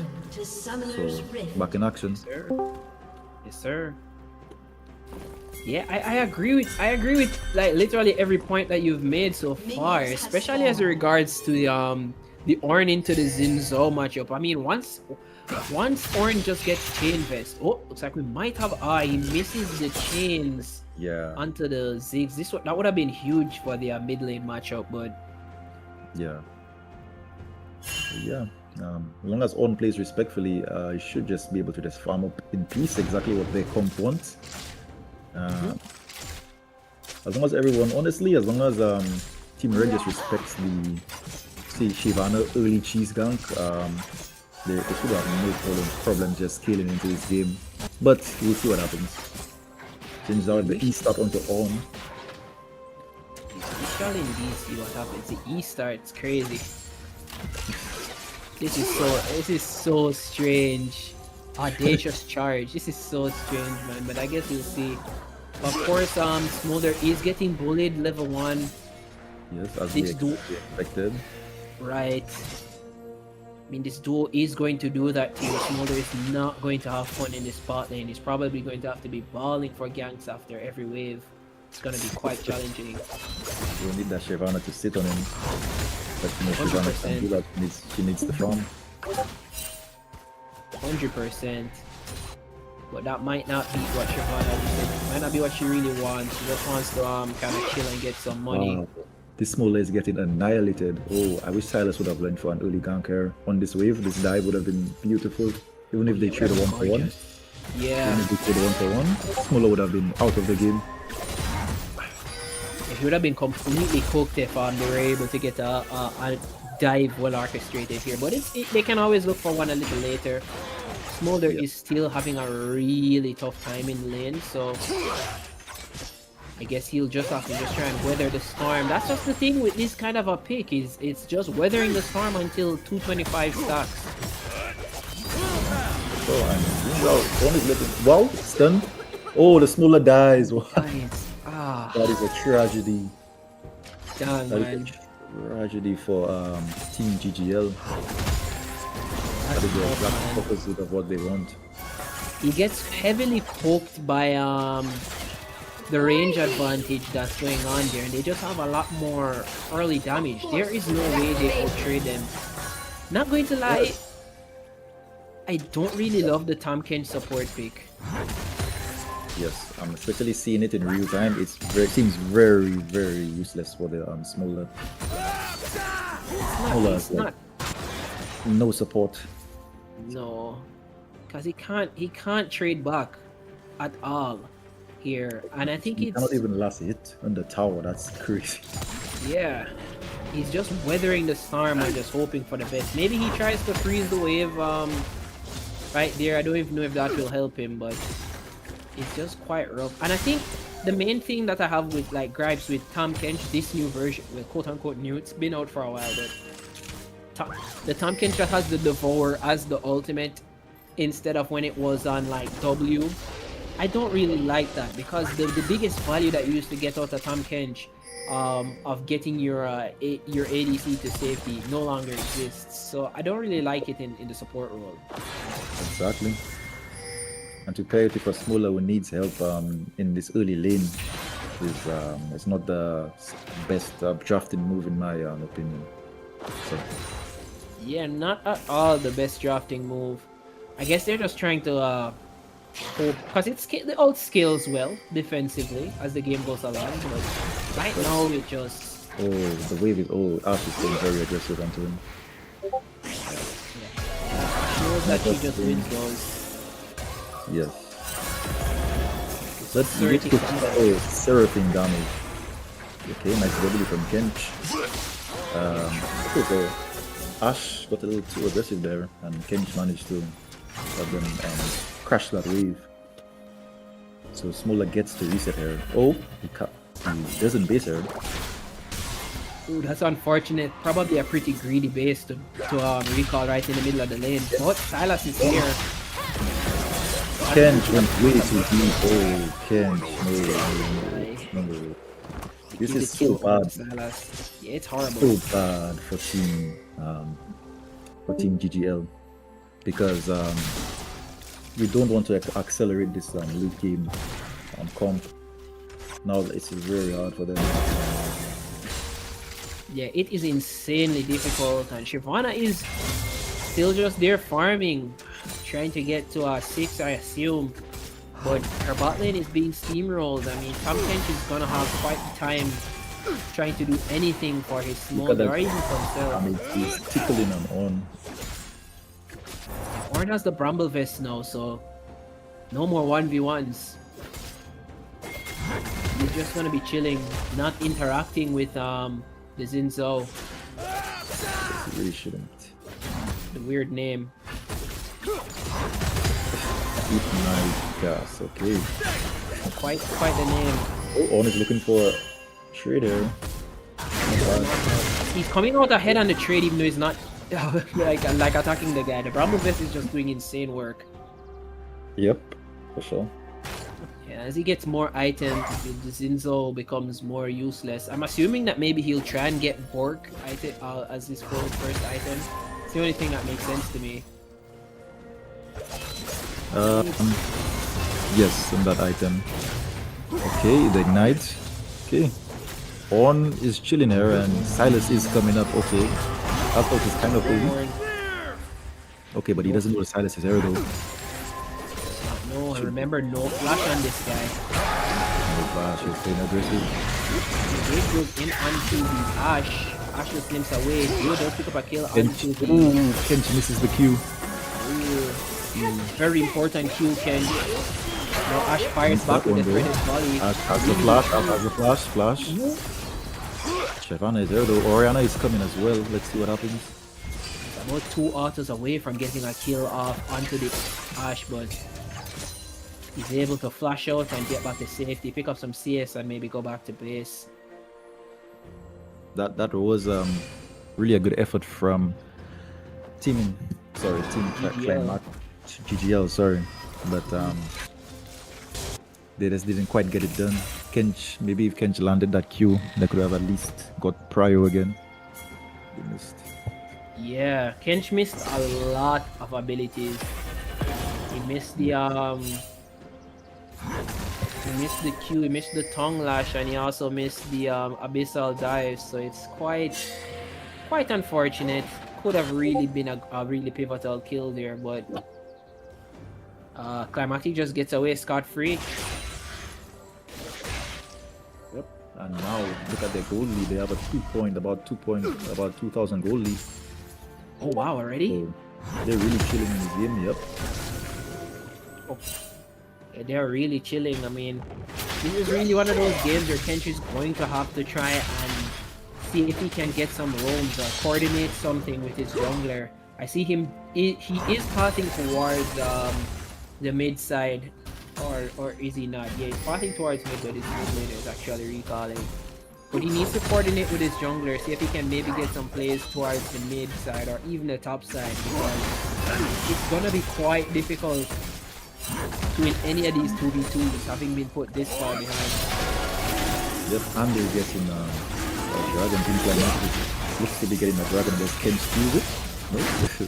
No? Nah. I doubt it. I doubt it. That's ambitious. Yeah. Really ambitious. He gets out of there. Would have died if he had nothing.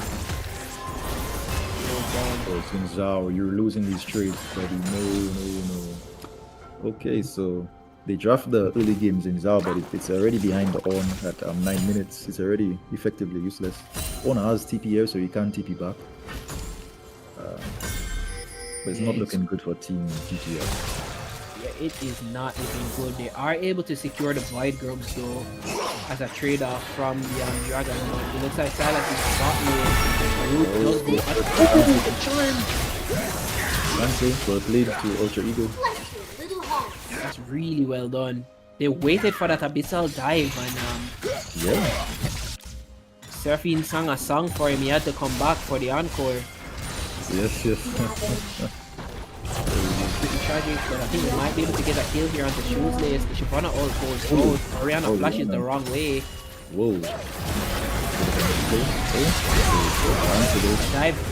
Instant answers the dive onto the smolder, and it's on a big wave as well. So, all in all, I think they're still fine with that. Smolder is tough. Smolder, really good. This is rough. Smolder lost a humongous wave. Ash got like 2 kills and an additional kill. There is nothing for this Smolder to do. Maybe I'd almost tell him to swap lanes, but because of the quest right now, he can't go anywhere. Yes. Whoa. So the Ash and the Silas are extremely accelerated, and we can see On as well, because On is just where he wants to be. Yeah, Everything is going extremely well for Team Climatic. Team Climatic is playing insanely well. They're just working towards their game plan. They drafted a strong bot lane. They're playing towards that strong bot lane. I think this is this is the Smolders, man. These are just some rollover and die kind of champions. They take too much or too long to really become relevant enough in this game. But I guess GGL's only option here is just to try and slow down the game as best as they can, allow the Smolder to scale, and then maybe they'll be able to come back. I 100% agree. You completely called it from the first pick, you know. Just blind picking Smolder like that. Just not a good call at all. They're paying the price for it right now, so they're probably just crossing their fingers, hoping they could somehow maybe get a shutdown or something. But at this stage, who would even be the carry? I guess Shyvana is their best bet to get them through the mid game.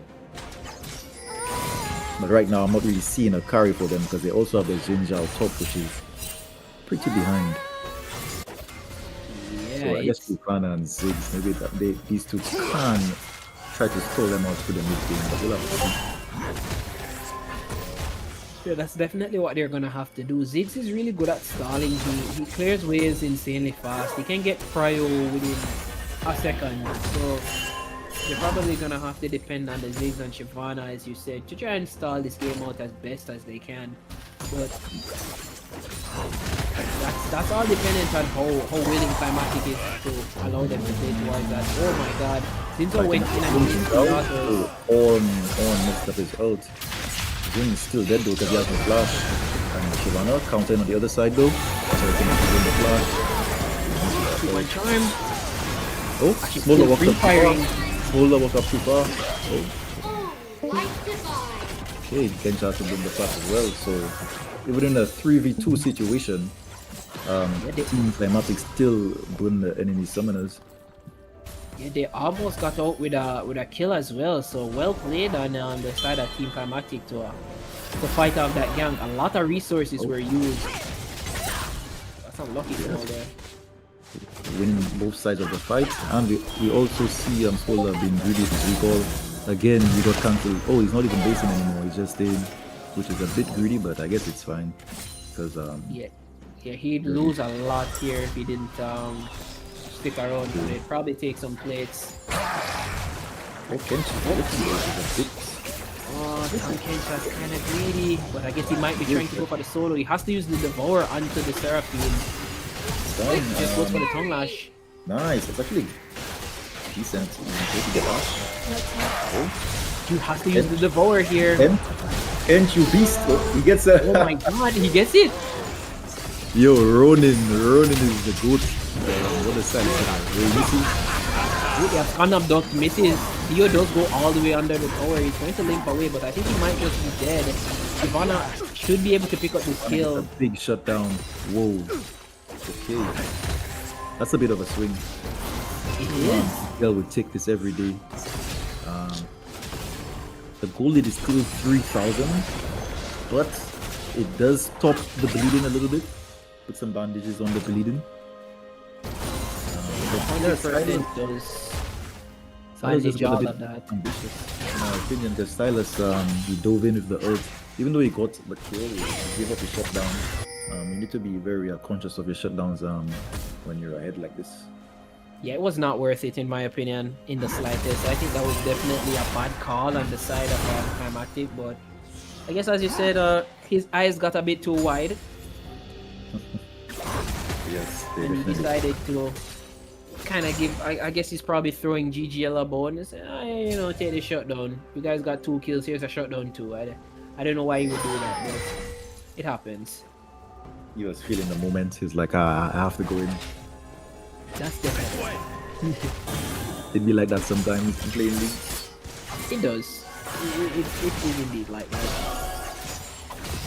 Recommendations to Ronin for going in when he did though. The fact they're coming to bot lane again. So Shivana is here.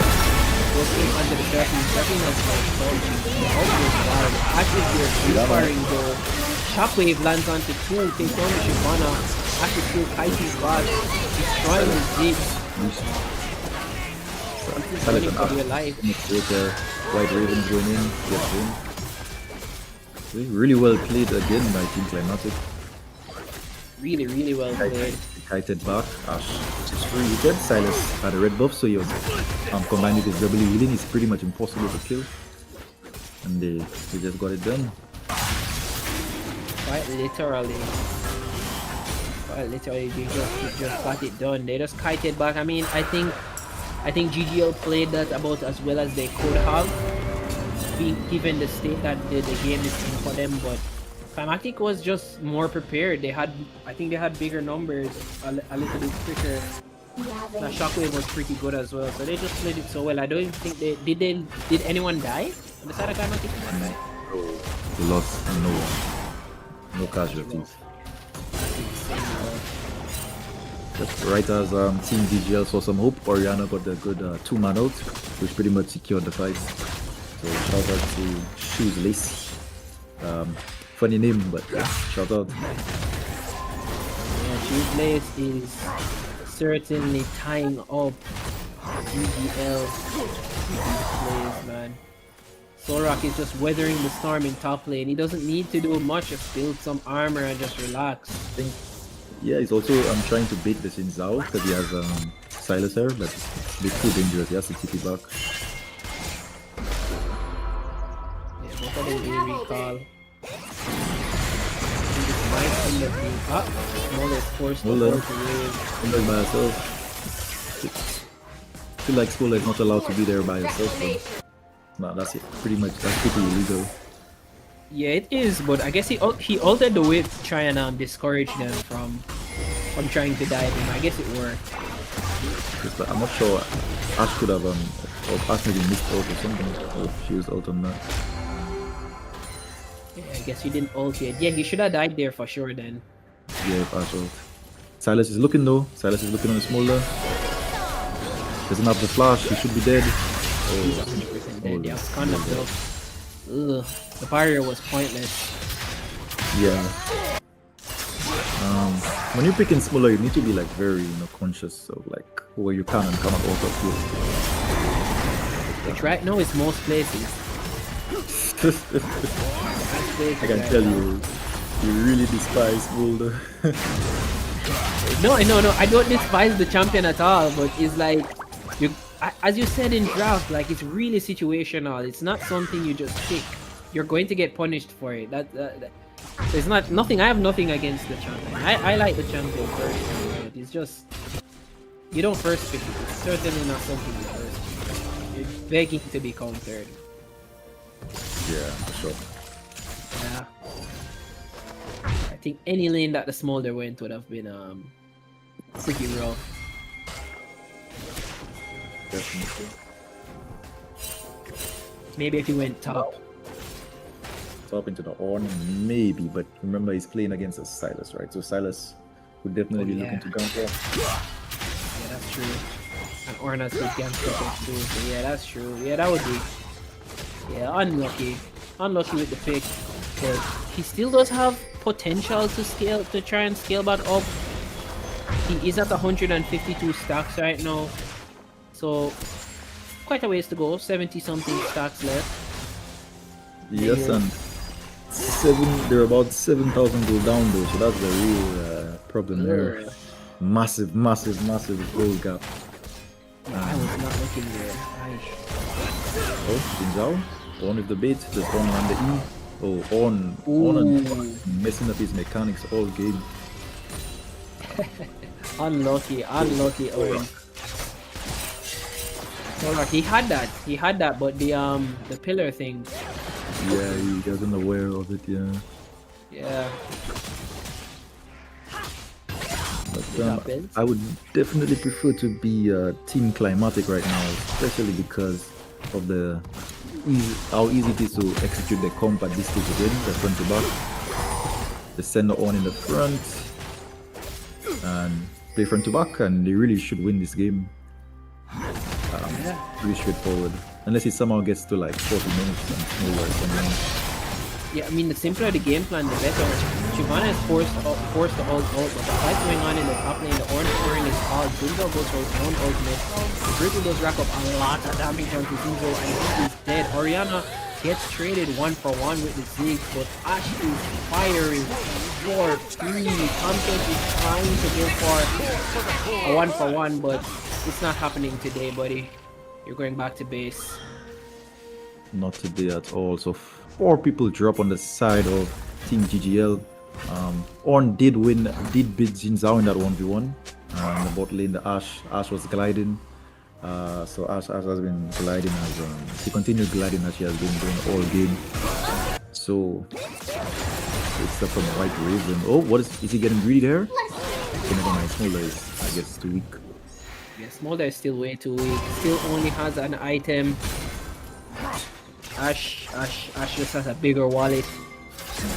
And Ash is definitely abusing that heavily. One thing about White Raven, man, insanely aggressive player. If he's ahead, yeah, it's gonna be rough. He's going to be in your face, and it doesn't matter what he's playing. That's just the way he plays. I look forward to seeing him. It's my first time seeing him, so. But I mean, he hasn't disappointed so far. Right? I like his style, like his aggression. Yeah, me too. He's a really talented player.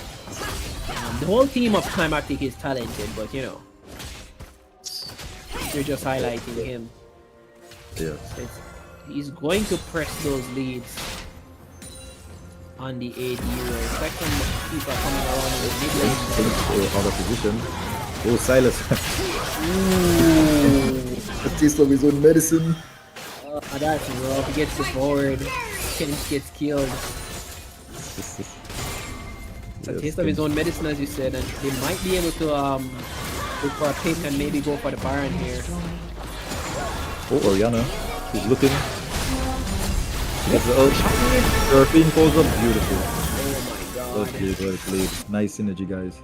I don't think this guy will ever pick Smolder again. Jinzhao gets his better asshole. Beautiful. Yeah, That's so at this stage, their comp is so easy to execute. It's like way too easy. So you're killing them from cross map with the Orianna sprinting in, surfing, following up, Ash out, following up. It's way too easy. This is quite unfortunate for the side of GGL. They are getting heavily punished for just breathing. Conch is going to join them in that punishment. I don't know what he was doing there. He's trying to test in the bot lane, trying to get some whatever goal that he can, but it's not enough. Not nearly enough. Yeah, most certainly isn't. He got the bot tower, but he's forced to run away right now. It's not looking good for the side of GGL. They need to slow this game down as much as they can. I guess Ziggs is trying his best with that. Smolder is approaching the 225. He's at 195 now, but at this point in the game, does it even matter? It doesn't matter. But I'll tell you, I'm a little old as a fight.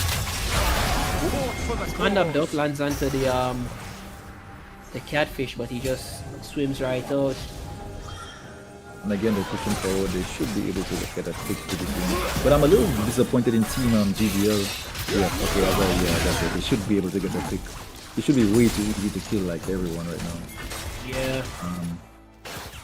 The reason I'm disappointed in team GGL though is because they didn't play very badly. You know, it's really just the draft. The draft lost them this game from like before it even started. They really never had a chance.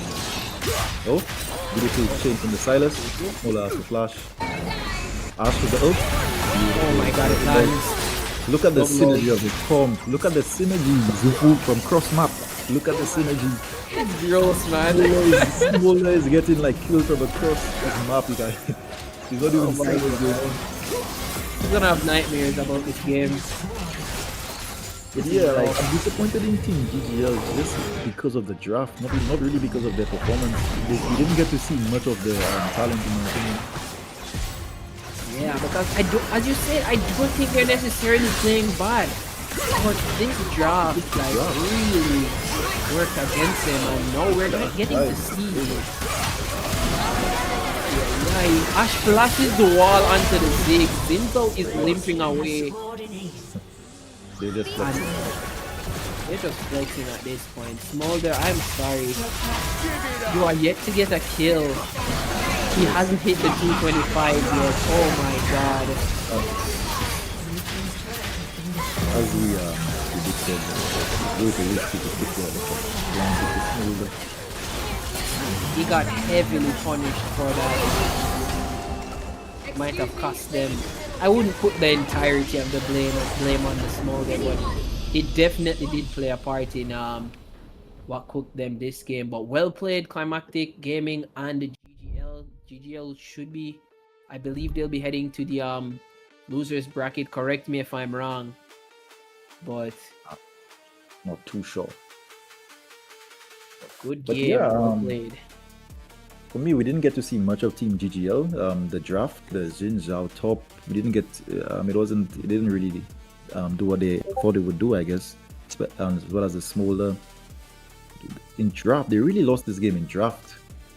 So really hope they could try to work on their drafting to so that we could get to see more from them rather than just kind of slowly losing.